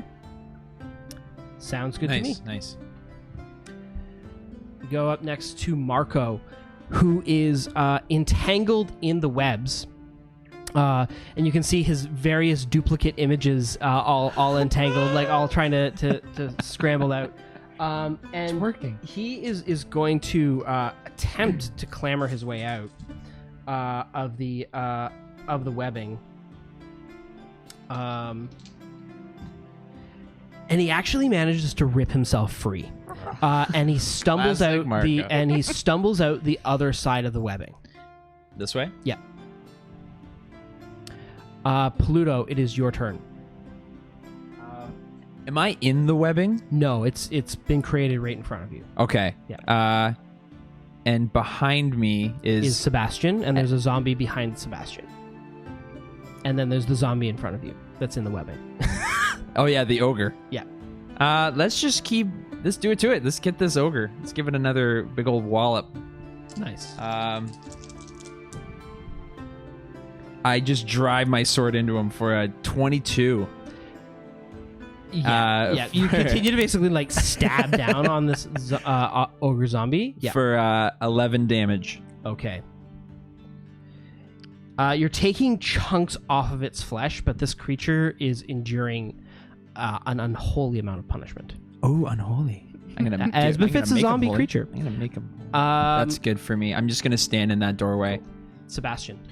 So, I imagine that I start to create a small flame in my hand, but then I look over, and is this the same room that those crates are in? Yes. And are they in the webbing? Yes. So creating a fire would burn them. Yes. I put the fire out in my hand, and I'm going to... I have way too many fire spells, it seems. There's a zombie coming up behind me, though, Yes, there about is. to kill me. Yep. He's not near any crates. No. I turn around, and I'm like, hello, zombie, and I burning hands. Okay, you burning hands the singular zombie? Yes. Okay. He fails his dexterity check, saving throw spectacularly, Oh. and is engulfed in flames. Oh, that's That's freaking great. 16. 16 fear damage. 16 fire damage. The zombie is nearly immolated as large chunks of flesh are seared off of its bones, but just enough of it remains that it still is animate, and like these charred, fleshy muscle bits and bone continue to lurch toward you. That seems worse. Anything else, Sebastian? Is the zombie's not right next to me yet, is it? It's about 10 feet away from you. Okay, I'm going to move into the room. Betwixt the webbing and Pluto? Yes. Okay. I wedge myself into the corner to Okay. put Pluto between me and my enemies. Sounds good. The zombie ogre again continues to swipe at Pluto with disadvantage. Ineffectually, it's so tied up in the webbing, and it just doesn't have the presence of mind to try to break itself free. It just continues to swipe at you. The other zombies, however, The first zombie, seeing a struggle going on, it lurches towards Pluto as well, kind of following Sebastian, and it kind of moves forward. Sebastian gets out of the way, so it just goes right for you, Pluto, and it gets a 19 to hit. That's a hit. Sorry. I accept the charred That's zombie. 4 attack. points of bludgeoning damage as it brings its two hands together and smashes you in the face. And it hits you right in the nose. Oh. The other zombie clambers towards the mess in the center, and it's just right up on the border of the web. It looks like it's going to, in an effort to try to attack you all, it might try to walk into the webs. So, Good old zombies. so that leads us back to the top with Gemma, who turning around in this situation. She turns around through the pillar and fires a ray of frost towards Pluto as best she can through the webbing. Because the webbing's really obscuring, I'm going to give you partial cover, Pluto. Woo. So that'll be a +2 bonus to your AC. Okay. So you're looking for a 20. Which I get a 20. Just gotta, It's okay. yeah, rolled high. She found That's it. 5 points of cold damage. Okay.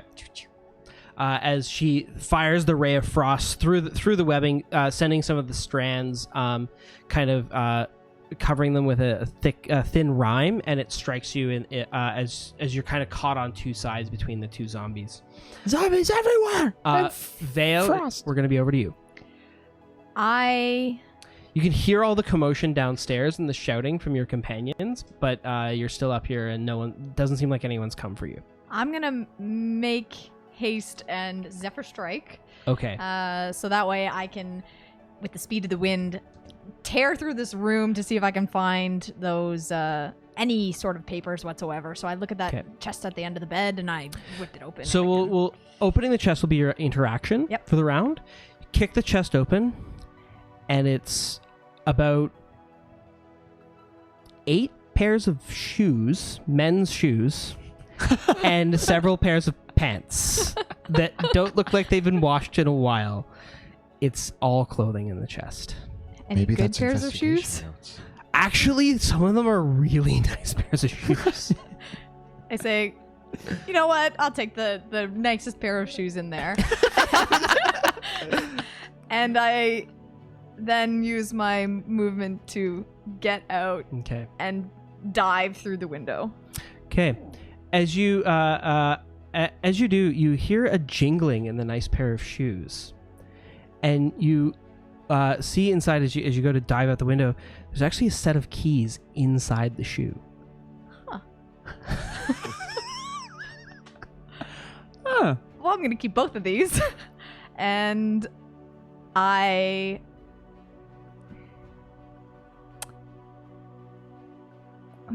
Oh, I'm just wondering if there's anything in that room that required a key to open. I want to go back in the room and see if there's anything openable. No, wait, there's keys. I run back into the hallway. There's this is somebody's bedroom, but all they had here was a set of keys. Oh. In here. Like there's a few odds and ends. It looks like they're like looking on the bedstand. There's a book that looks like it's kind of like a trashy fantasy novel of some kind on the I grabbed that. on there, and like an extra pair of reading glasses. But both of these look like just bedrooms. So nothing to unlock. Okay. I think I used up all my movement.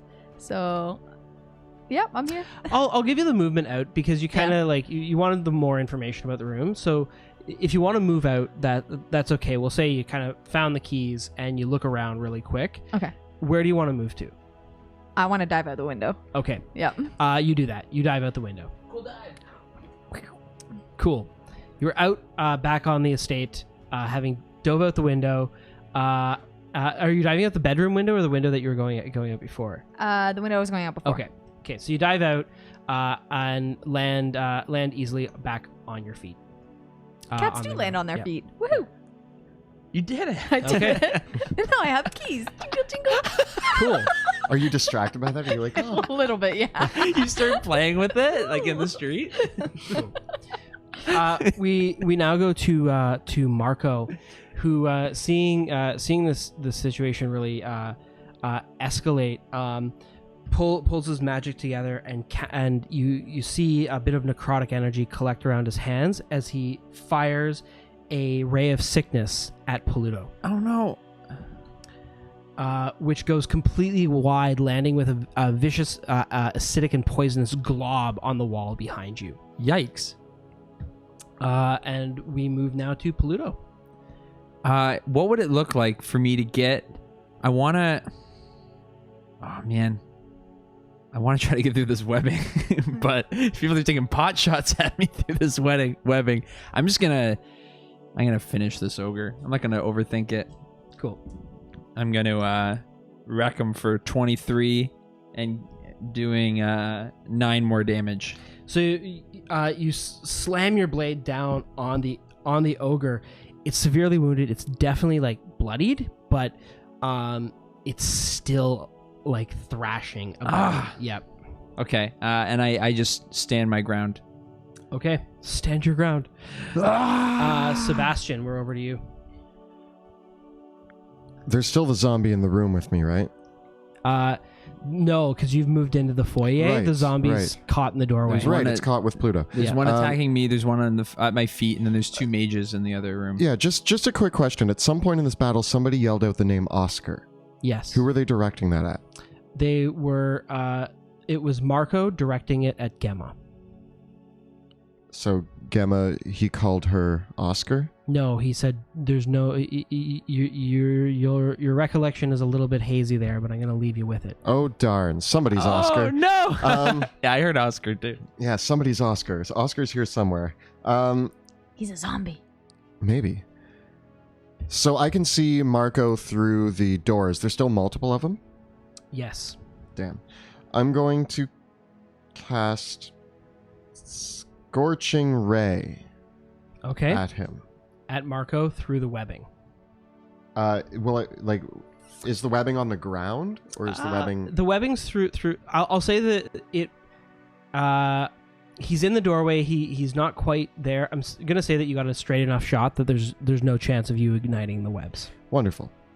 So Scorching Ray, first Marco? shot is a natural 1. Okay. My second shot. Ooh, that's better. 23. Okay, let's resolve it. It hits him. It hits the real him. You Yes! think? Let's roll the damage. Nice. 8 damage. So it actually strikes him soundly in the chest, and he collapses and passes. And it looks like it might have killed him. Oh. So I shoot first and it goes wide and I was like, that was a warning shot. This is another. And then I shoot him again and he just falls over and I'm like, oh. I have a third shot, right? Yeah, you could aim it at the zombie. I aim ogre it at the zombie. or the other zombie. I'll aim it at the... Actually, I'm like, okay. And then I turn to the zombie that's fighting Pluto. Okay. And I fire my third shot. That's a 12. That hits. That's all we needed. This is the flaming Yeah, this is zombie, the one right? that 12 damage. you lit on fire it already. is obliterated, and the pieces of the zombie are fly in many different directions. Yeah, its undead fortitude doesn't save it. it's obliterated. All over Pluto. Yes. Yeah. Oh yeah. Zombie guts everywhere. All inside my Yeah. armor. You just love doing that. You just love doing that. Alrighty, we move to the zombie ogre, who tries another desperate strike at Pluto, which is still going nowhere. It's thoroughly trapped. I'm in that gonna webbing. repost it. Oh my god. And oh yeah. I get 14 damage plus 20 damage. 20 damage total. 20 damage on a 24 hit.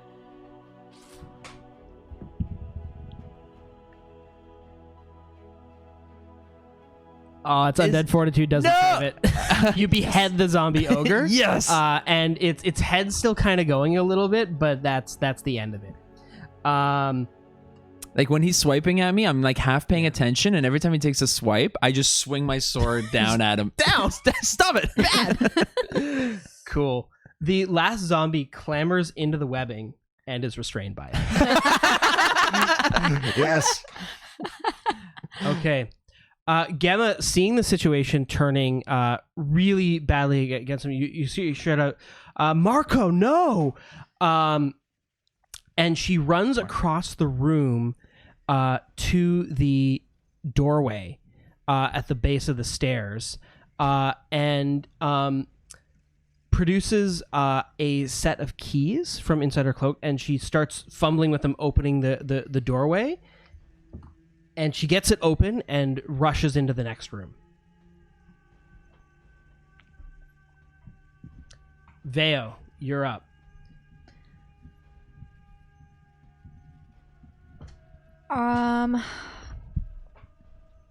I start to rush around the side of the house to a window to see if I can view inside. I want to go, which way's To the north? back or the front? Which way's north? North is that way. So north. Okay.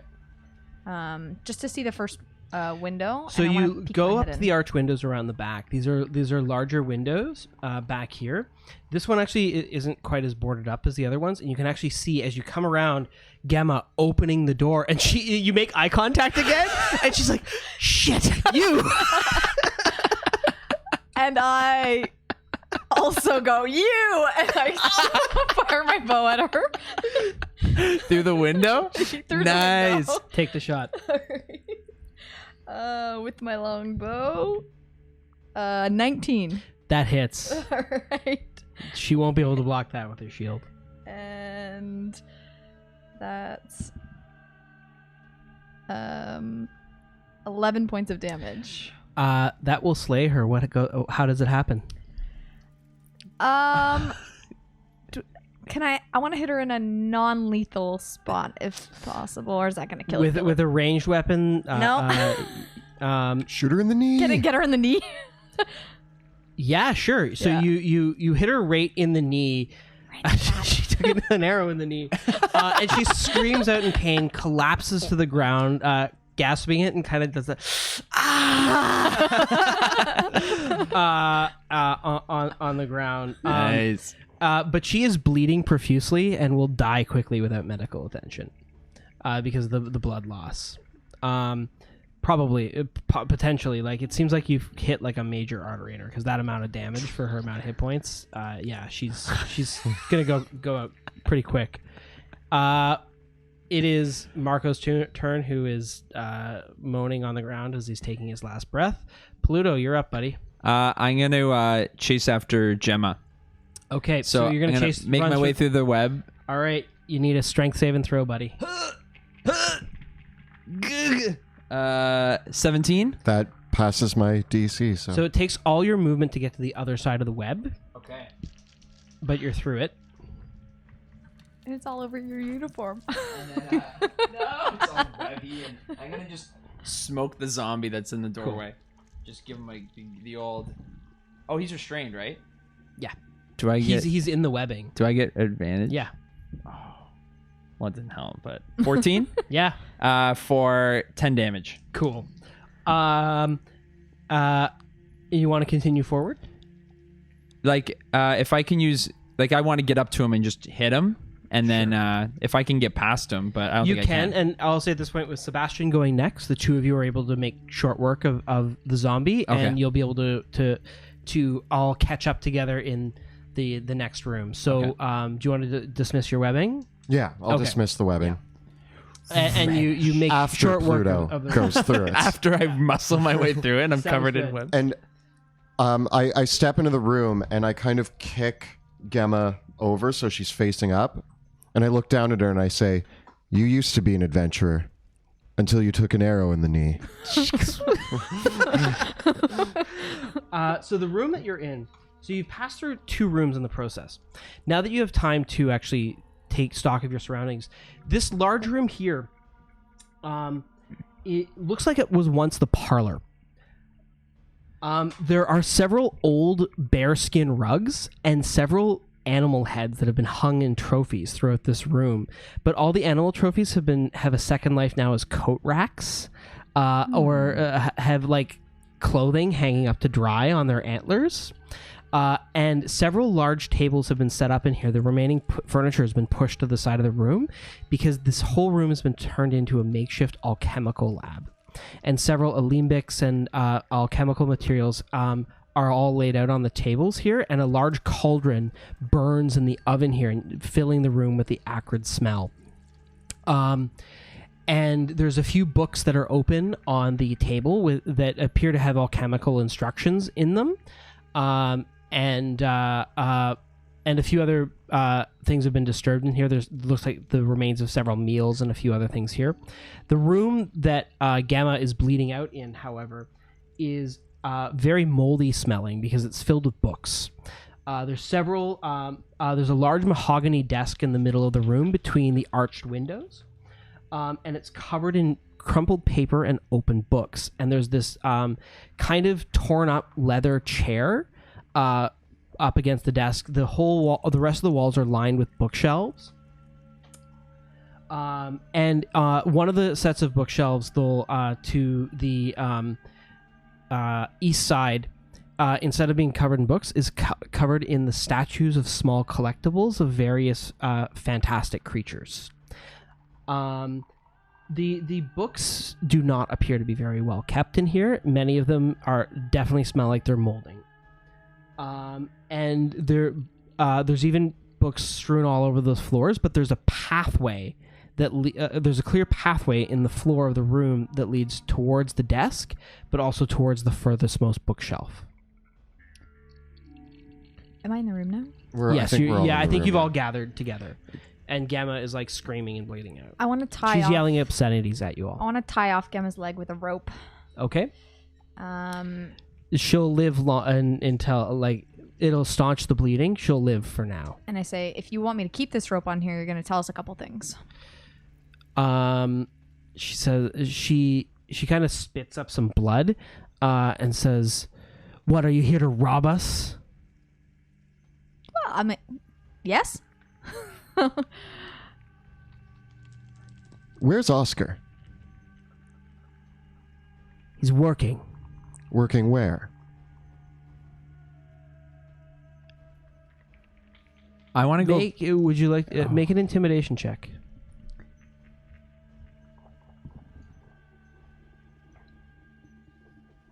I get a 12. In his lab.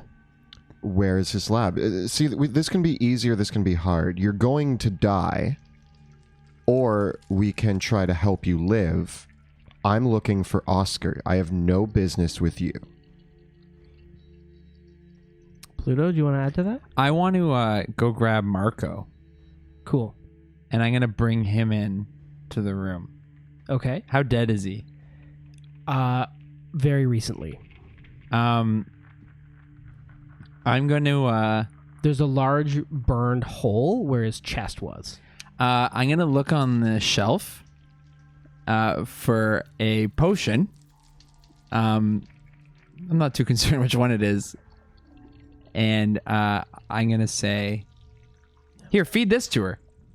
Yeah, there's a few finished potions on the desk. I'm going to say there's 2 finished potions in with the alchemical equipment.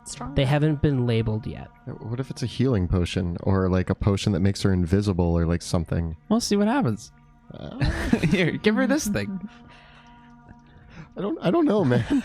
I pull the rope tighter. She screams.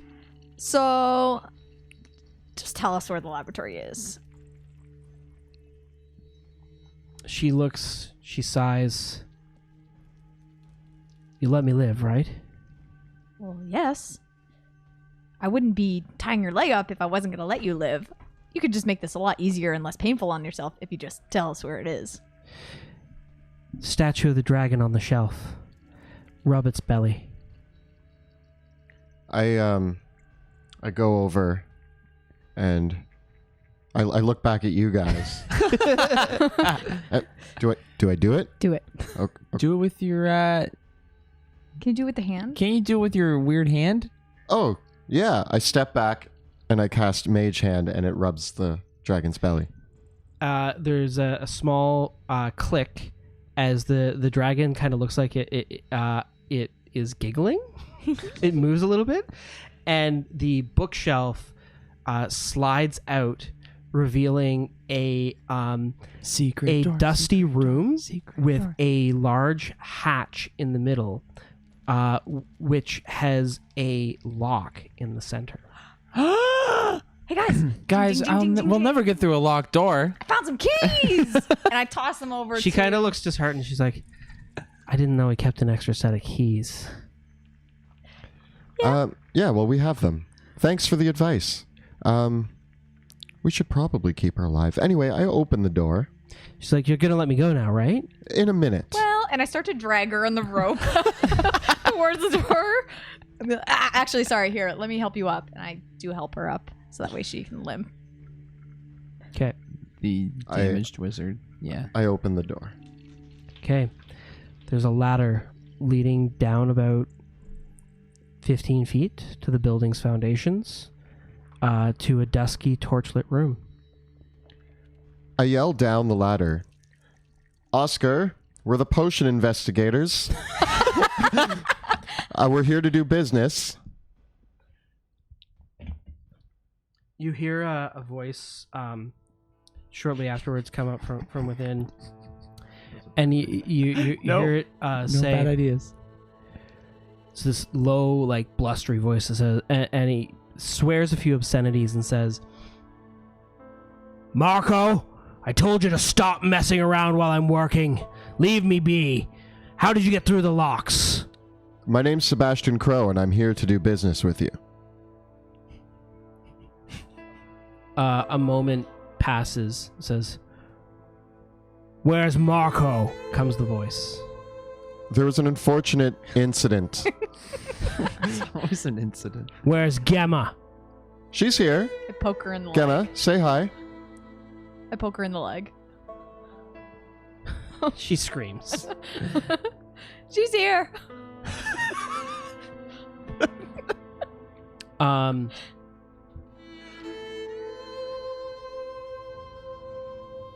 You up there? I don't know who you are. Are you with spells? Do you have weapons? All of the above. He kind of he swears under his breath. You can hear it, and he calls back up from the echoing below. What do you want? We hear that you're doing some interesting research. And I myself am interested in the ongoings of Drakkenheim involving Delirium and the meteor, and I understand that you were the person to talk to. I came to do business with you. Your employees were not very forthcoming with the information I desired, and then they attacked us, and we retaliated. And now here we are. All right, make a deception check, because it kind of went south on both ends. I know. Oh no. Oh dear. That was a 7.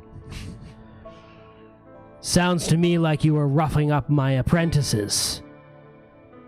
That's one way to put it. Pluto? Veo? Do you have anything to add? I want to. I'm gonna throw Marco down the pit.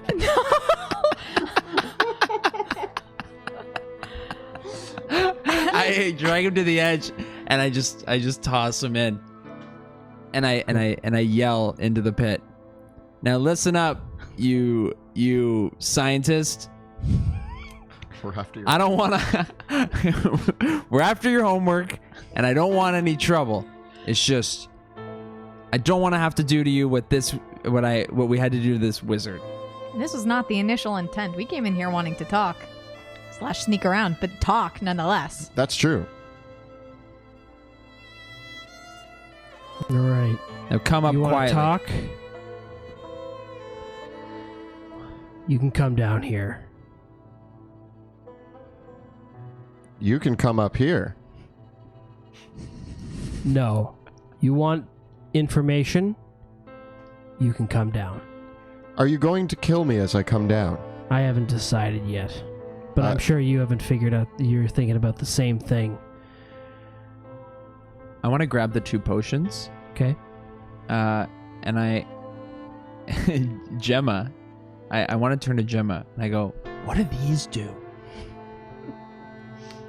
She says, poison. We should have. No, I didn't. She's lying through her teeth. Oh. Yeah? How dark is it, like, if I descend the ladder? Pitch black. I want to use minor illusion to make the sound of somebody going down the ladder and dropping onto the platform. Okay. And then, can I minor illusion my voice? Yeah. So I want to do that so that it sounds like I go down the ladder and into the darkness. And then I want to say from the shadows, okay, I've come down. My arms are in the air. Don't attack me. You hear the sound of what might be a door or a portcullis being raised, or like opened or raised. His voice was quite muffled. He was definitely talking to you from the other side of a doorway. As light now fills the tunnel, and you did footsteps in your voice, but as the light opens up, he says, "Don't play games with me." I had to check to see if there was a trap. You have to understand, we're both people of intelligence here. Fine. Come down, let me see you in the light. If you try to kill me, I'm going to be upset. And then I do climb down the ladder and drop to the platform. What about the other 2 of you? I could have gone first, but I'll go second. Okay. Is there enough? I was gonna be like, nah, let me, How much the room is there manservant when they reach the or bottom? something. But It's about No, 10 no. feet down, 10 feet wide. Wide? Yeah. Okay. I'll show you. I'll go grab the next part. Do you guys want to slide that just forward? Yeah. I'll just make Joe do it all. Joe, do you need a hand?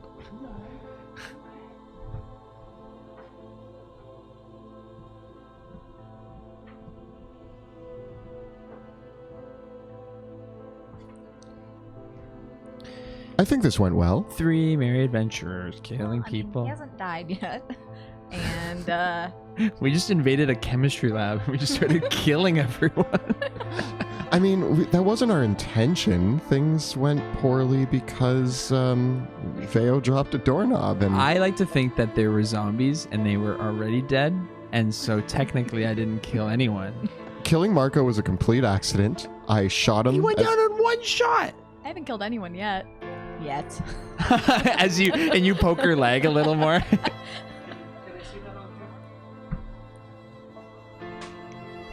Oh, that's a nice lab. Where are we? Right here. That makes sense. Is there any way that Gemma can go down the ladder with her leg as such? You could push her. I mean, I don't want to kill her. I also And there's want Marco's the clumped leg, body at the bottom but of the ladder too. I definitely want her to go first before me, because I don't want her running off anywhere where she can get help. So I make her try to go down the stairs. We'll see if she does this without falling. Cool. Just shuffle around some of the dwarven forge. We're going to make it all pretty for everybody watching at home. Nice. Looks good. That's okay. There we go. Yeah. Scene change. Scene Star change wipe. magic.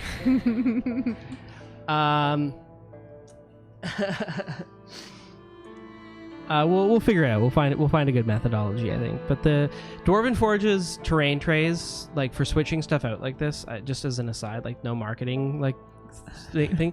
All the setups are on their terrain trays, and it's actually really easy for switching stuff out like this. So Yeah, they look really cool. it makes it work really well. So you head down stairs into a rather dusty basement where a torch has been lit and a set of double doors leading to the south have opened up. And a man stands in front of you. He probably weighs about 350 pounds. He's pretty obese, and he has a long kind of coiffed haircut, and a goatee that suggests he's trying to make himself look like a noble. And he's wearing like noble's clothing that he probably found upstairs and is a little bit too small for him, and you can kind of see like his belly button poking out from his shirt. And he's carrying a staff that he's tipped with a piece of delirium. And as he comes around in the darkness of down here in the torchlight, you can actually see that his eyes are glowing purple with the same purple glow of a shard of delirium. Oh man. He kind of speaks, like he kind of waddles forward at you. He's probably about 5'8", so he's a short and really wide guy. And he says, "What did you do to Marco and Gemma?" Well, Gemma's still alive. She fell on this arrow that we that Veo had. You need to train your apprentices better. I cast a spell at Marco as a warning, and he died. It was really quite pathetic. Really I was hoping for a hostile fight. Buying They purchase. were We just wanna young. buy some potions. In any case, if you didn't get them, the city would have got them in another couple weeks. Still, it's hard to find good help out here. Are you looking for a new recruit? Not about to hire you lot for anything. We're clearly better than the last lot you hired. I got plenty of help. I'll figure it out. Marco will make a good enough servitor, at least, for the time being. What do you want? You say you came here to do business. Yes. You want to buy potions? I'm afraid I'm going to have to mark you up quite a bit for killing one of my apprentices. No, I'm actually here for information. That's the sort of business I'm after. You see, we've come to Drakkenheim looking to solve some issues that are happening around here with Delirium and with the crystals, and we understand that you are a great resource for research on the subject. We actually heard that you were the best. Huh. Who told you that? Sources that we need to keep safe. What sources? Secret sources. You see, there's a lot of scary people in the city. There's Who have you people- been talking to? I mean, we've met up with the Silver Fire Paladins. We've met up with the Hooded Lantern, the Amethyst Academy. We've seen them all. They all are after their own things here. And we're after ours. Are those your zombies? They're mine, yes. Okay. I'm going to just walk right up to Oscar. I'm going to grab him by the scruff of the neck. Okay. And I'm going to push him against the wall. I go, "Listen, nerd. If you don't want what happened to Marco and Gemma to happen to you, you're going to give us all your research right now. Yes, manservant. Yes. And there'll be no pricing, and there'll be no negotiation, and you'll be lucky if you get out of this, you necromancer." He turns back to you. You best not manhandle the merchandise you're after, then, idiot. And he points to his head. Most of it's all up here. It's not like I'm looking to publish a paper with the Academy anymore. This is all about me down here. You see this? And he opens his eyes. You see what it's taken me years to get to this point. Just this alone. Oh, guys, it's inside his head. And I pull out my sword. Like, whoa, whoa, whoa, whoa, whoa. My friend's a little abrasive. he kind of pushes you off him. For a big guy and a short guy, he's surprisingly strong. Look, I had my doubts about beating up a scientist, but this isn't some kind of pushover. He's delving in the dark arts. He has no.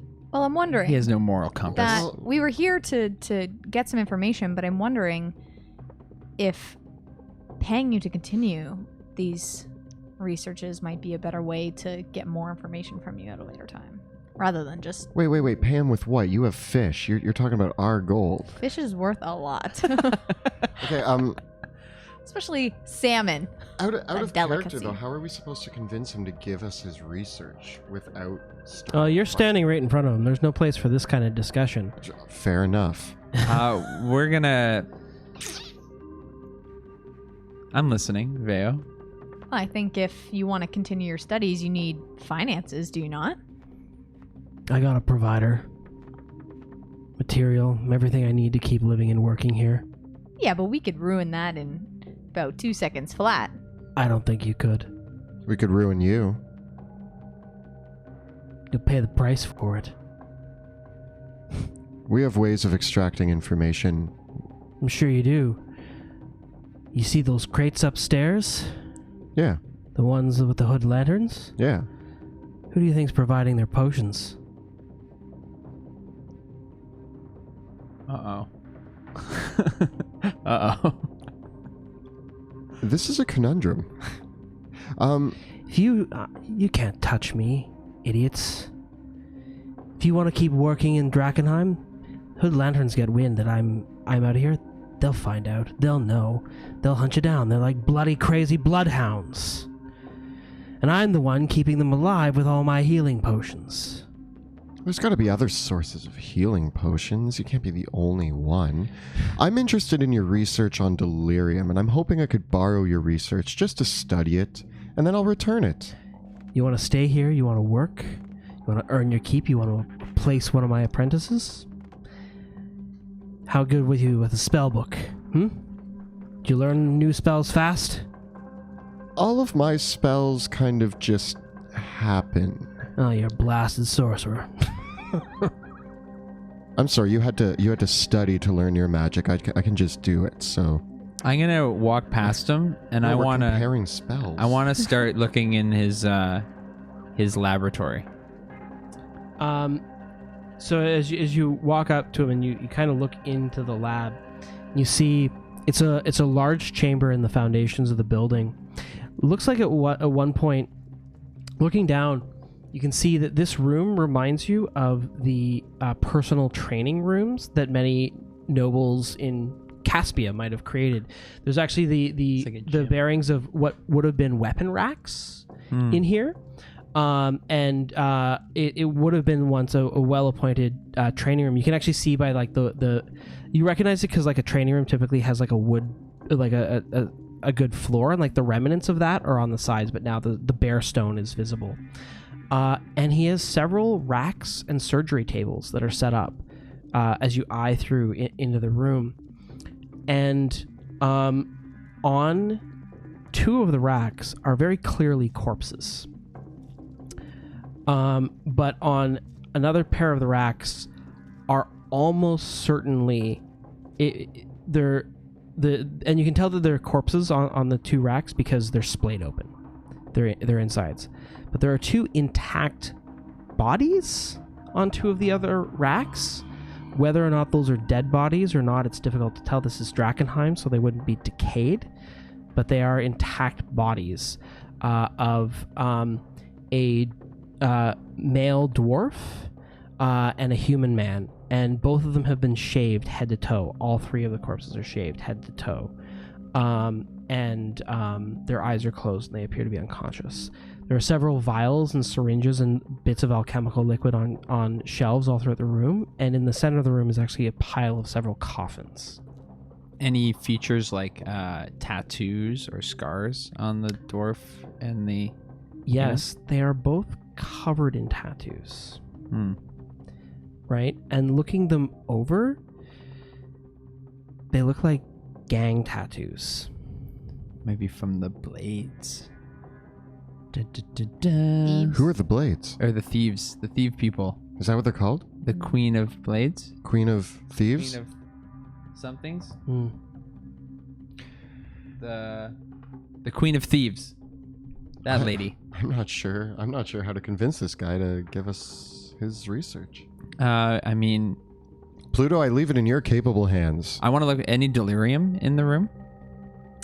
Yes, there is. There's several shards of delirium on one of the far shelves. You can kind of notice its faint glow.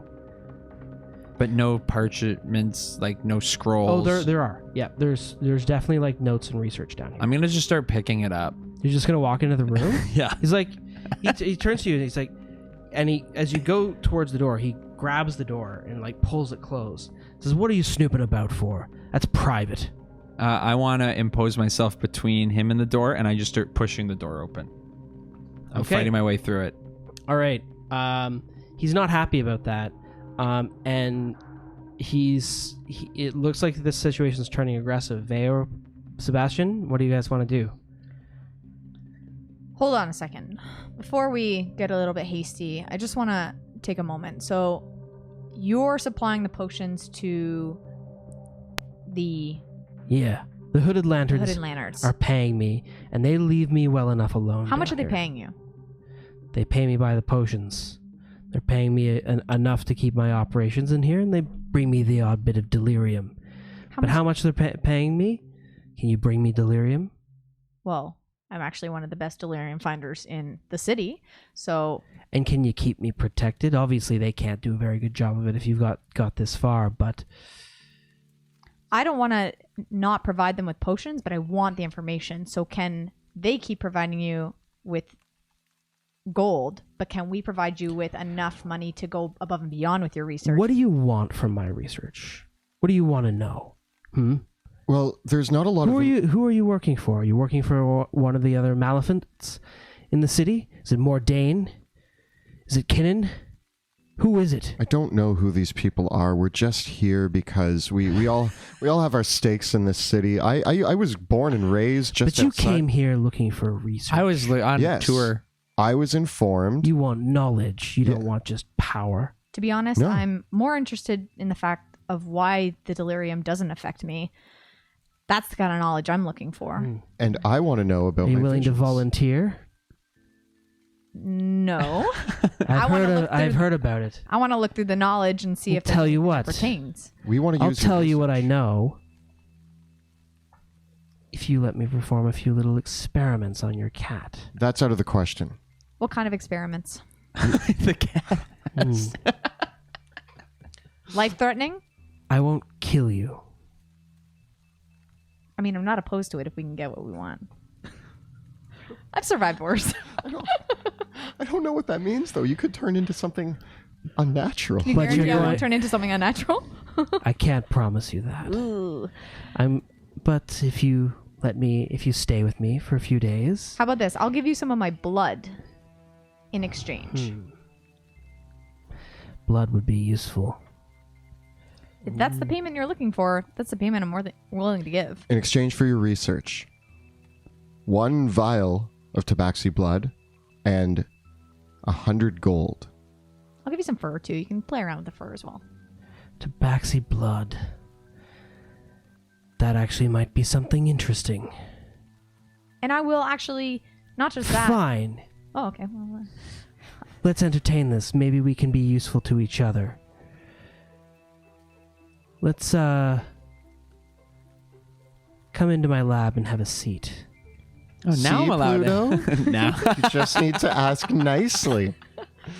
Sorry, my manservant, he takes his job very drop seriously. the roof. He brings you into the lab and pulls up some stools and fishes out from his equipment a very sharp surgical knife and a metal bowl. And he turns to he turns to Veo. And I'm Offers her a I'm seat. petting you, Veo, and like Turns the to knife try to to you. calm you. Offers you the knife, Oh. puts the bowl on your lap, Mhm.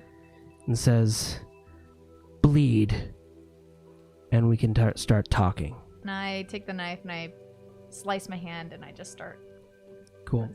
Ow. And basically, as he talks, he holds your arm and like kind of coaxes the blood out into the bowl, and he begins speaking. What are your names? I'm Sebastian Crowe. Right.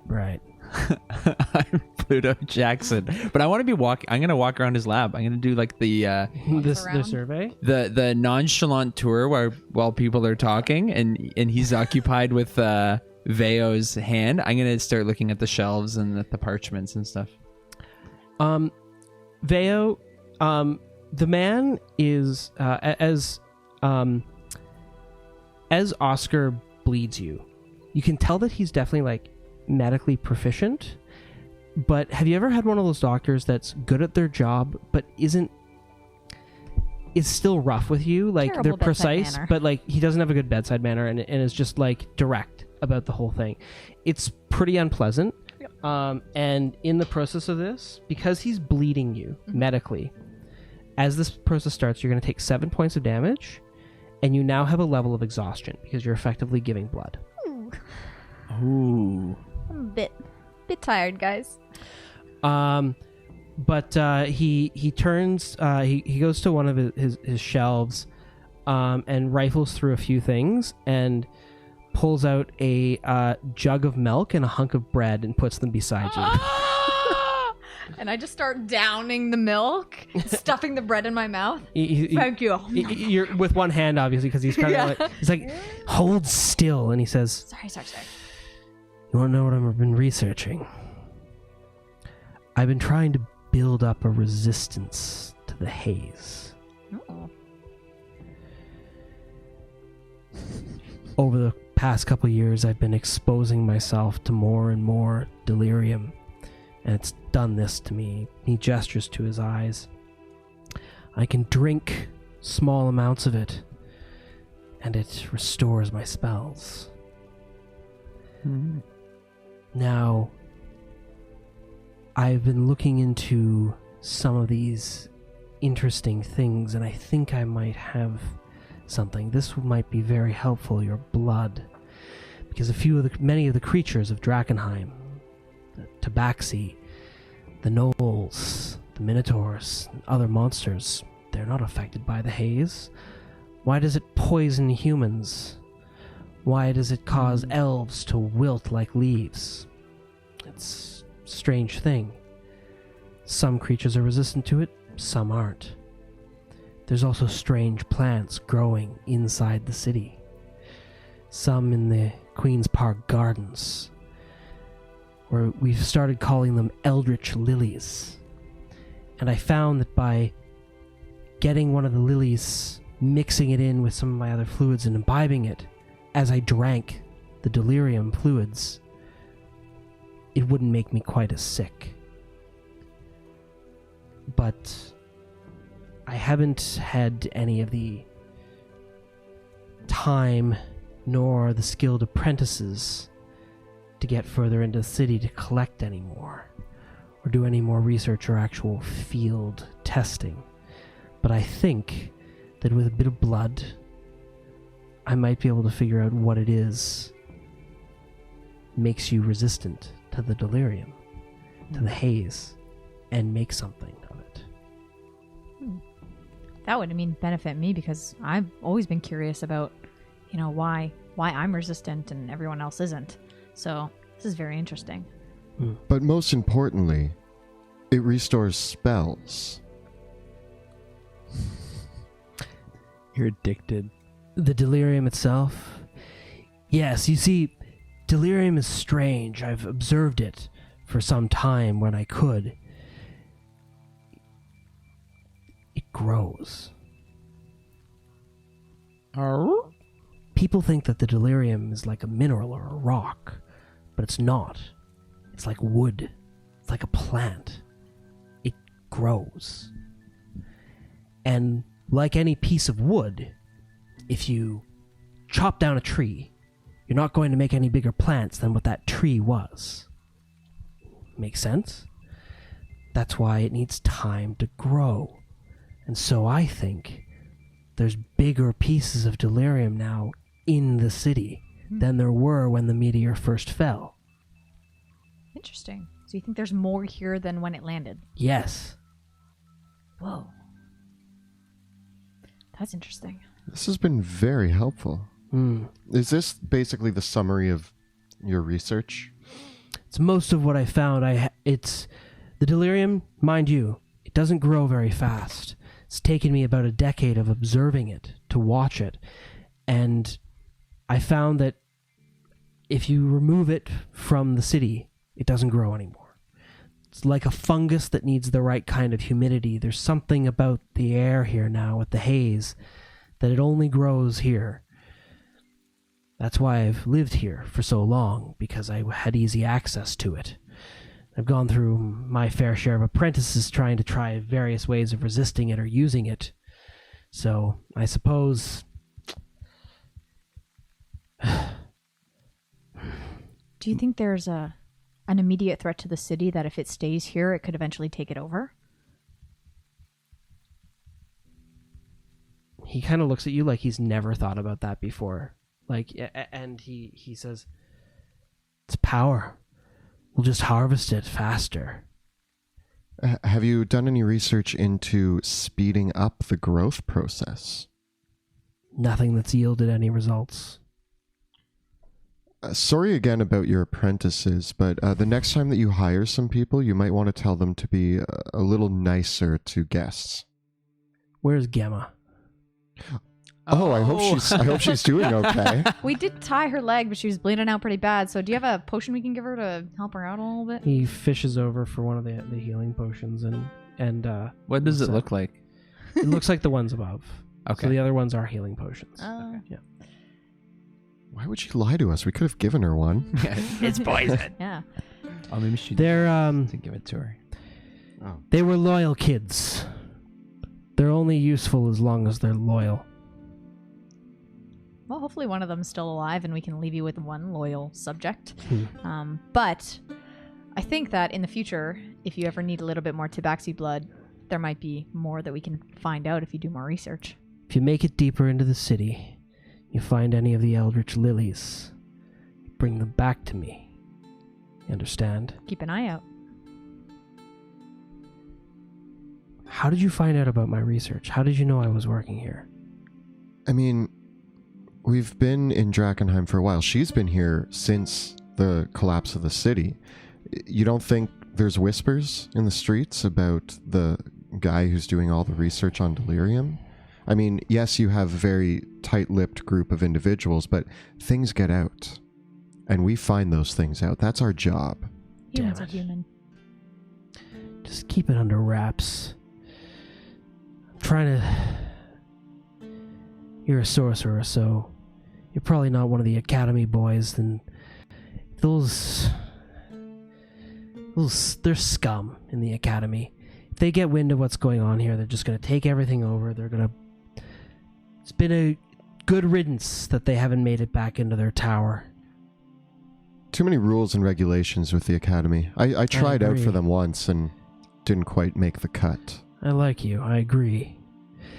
They, as long as you've got the favor of the higher-ups, they'll let you do anything you want. But as soon as you piss off the wrong people, it's no good. Yeah, you send one girl to the depths of hell, and, I mean, it's all downhill from there. I mean, you just try to practice honest necromancy, and raise a family in a good, old-fashioned, honest way, and they have a huge problem with you. Raise a family or raise a... Yeah, raise a family, like an ogre and a couple of people, like humans? Like a family. Yeah. Yeah, like a family. Well, thank you. This has been extremely helpful, and thanks for being so welcoming to us. Even after we pushed you against the wall, murdered your apprentices, one apprentice. By the way, we should... I'm going to run up the stairs Yeah. and get the potion up to Gemma. Okay. Hopefully she's still alive. Takes it. And she turns to you. She just looks at you with utter contempt. She's like, "What is this for?" I don't want you to die. That wasn't the point. You're trying to rob us blind. Doesn't mean I wanted you dead. I hope you got what you wanted. I respect those that can survive in the city, so make the most of this life. Marco was my friend. It doesn't mean he's not going to come back. Should have been a better sorcerer or wizard or whatever. Did you kill him, Oscar? No. He's downstairs. You can talk to him afterwards.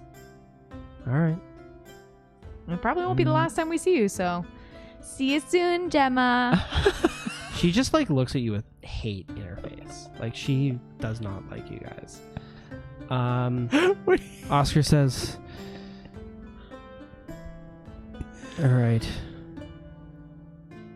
get out of my house.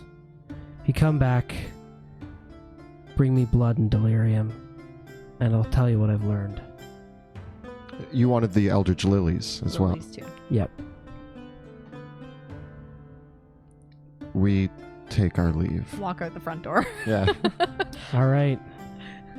Oh yeah, and your bedroom door lock is broken. What a mess. There are some scorch marks in the dining room as well. Sorry. There's a few dead zombies that you might have to clean up. One of them's chopped to pieces. Apologies. I took those 2 potions for sure, but should we grab some of those supplies on the way out from the Hooded Lanterns? Like if we're gonna be labeled thieves, it's like we might as well steal some stuff. I think that we should leave them because if the Hooded Lanterns know, either we give them to them or that we stole them, like we don't want to be in their bad graces. So. I think we're already in the bad graces because we left everyone alive. Well, see, I think they know our names. No, the confusing part here is that we're like discussing this as we're walking down the street. The Hooded Lanterns seem to have given them the supplies in exchange for potions. Yeah. So we're not in anybody's bad graces. We got the information for the Amethyst Academy. We left him alive for the Hooded Lanterns. We now have a deal with him to continue his research so we can learn more. It's a win-win-win. There's no way any of this could backfire. No. Yeah, we 100% need to go decapitate that scientist, kill Gemma, and burn that place to the ground. Listen, I have some friends in the Lanterns. I don't want to completely devoid them of healing potions. They need all they can to survive in this city. We're going to have to talk our way out of this one. That's what I do best. We talked our way... We're potion investigators. We talked our way into and out of this entire situation with only a little bit of murder. I just had to give up my body pieces to Look, do it. So I honestly didn't want to hurt that guy, but after I saw him, I wanted to kill that guy. Why? Because he's a necromancer. Well, So am I. No, he was you're ugly not. enough. I'm to a be considered shadow monster. sorcerer. You kill things. He brings them back to life. What you do is natural. You don't- Forest fires are natural. You don't know what I'm going to This be is able to totally be capable of unnatural. later. This is totally weird. This is weird. It's going to get really weird if I take some necromancy spells, isn't Oh it? yeah, like that freaks me out, man. I mean, I don't have control over what spells I learn. They just happen. So, I mean, I'm sorry if I raise some dead. I'm just glad that I have another person that doesn't necessarily want to kill him. Well, I guess Gemma wants to kill me. yeah, you definitely. One person who doesn't want to kill me in the city is a friend made. By the way, Veo, you've survived in the city 15 years? Just about, yeah. And Yeah. in what, 2 days of knowing in 2 us? days, you've. I mean, I won't say it was your fault that the whole thing went sideways. I didn't say I was going to say it. I didn't say it. But I also gave my blood so that way you didn't have to kill the guy. True. You could have just used his Pros, head and brought it cons, back pros, to the cons. mages. We did it. Let's think positively in this dark, damp city. And the 3 of them walk and off into the with those sunset. words, yeah. And we're just arguing amongst each other as we walk off. We leave the door open, wide open. It trails off, Yeah. like arguing and bickering as we... Oh, by the way, I'm going to continue to call you manservant. And I'm going to continue to detest it. Well, I think that's where we'll wrap up for tonight. After some very interesting things went down, that was unexpected the way that worked out. But I do want to, as we wrap things up for this evening, I want to give a really big thank you to our cast. My name is Monty Martin. I've been the Dungeon Master. We've got Jill Danaitis as Veo. Kelly McLaughlin is Sebastian Crowe. And Joe O'Gorman as Pluto Jackson. Behind the scenes, interacting with everybody has been our awesome operator and extraordinaire Kyle. And a big thank you to our producer Clayton, as always, for keeping things running behind the scenes. We also want to give a couple really awesome shout outs. Of course, our awesome terrain that we had on our third camera tonight is all by Dwarven Forge, with miniatures by the WizKids line and our custom Hero Forge ones that we ordered. So we've been collecting this stuff for a huge amount of time, and if you want to know where it comes from, that's where it's from. The music that you're hearing tonight is from Tabletop Audio, and they have some awesome completely free tracks that you can use as ambience for your game, so it's really worth checking out Tabletop Audio. And we have awesome game accessories like this from Axe and Shield that we use in our games. So for those of you curious as to all the bling that we set things up with, that's what we're using. Thank you all so much for watching, and we will see you next week at 6 p.m. Eastern Daylight Time on Tuesday in the Dungeons of Drakkenheim. I did also want to thank 100 Years Boar once again for his voice work in the intro. Yes. And also, if anybody's interested, we do have a Patreon account that I'd like to mention. Yes, indeed. You can always find we've got a huge range of videos on our YouTube channel. Please check those out. Everything from player's guides to dungeon master's advice. Fun stuff to check out there. Kelly posts a ton of photos on Twitter from our various D&D campaigns, not just this one. So if you want to see more awesome Dwarven Forge setups, check us out on Twitter at dungeon_dudes. And you can find all those social media links in the channel info below. Thank you all so much for watching. See you next time in Drakkenheim. Bye-bye. Bye-bye.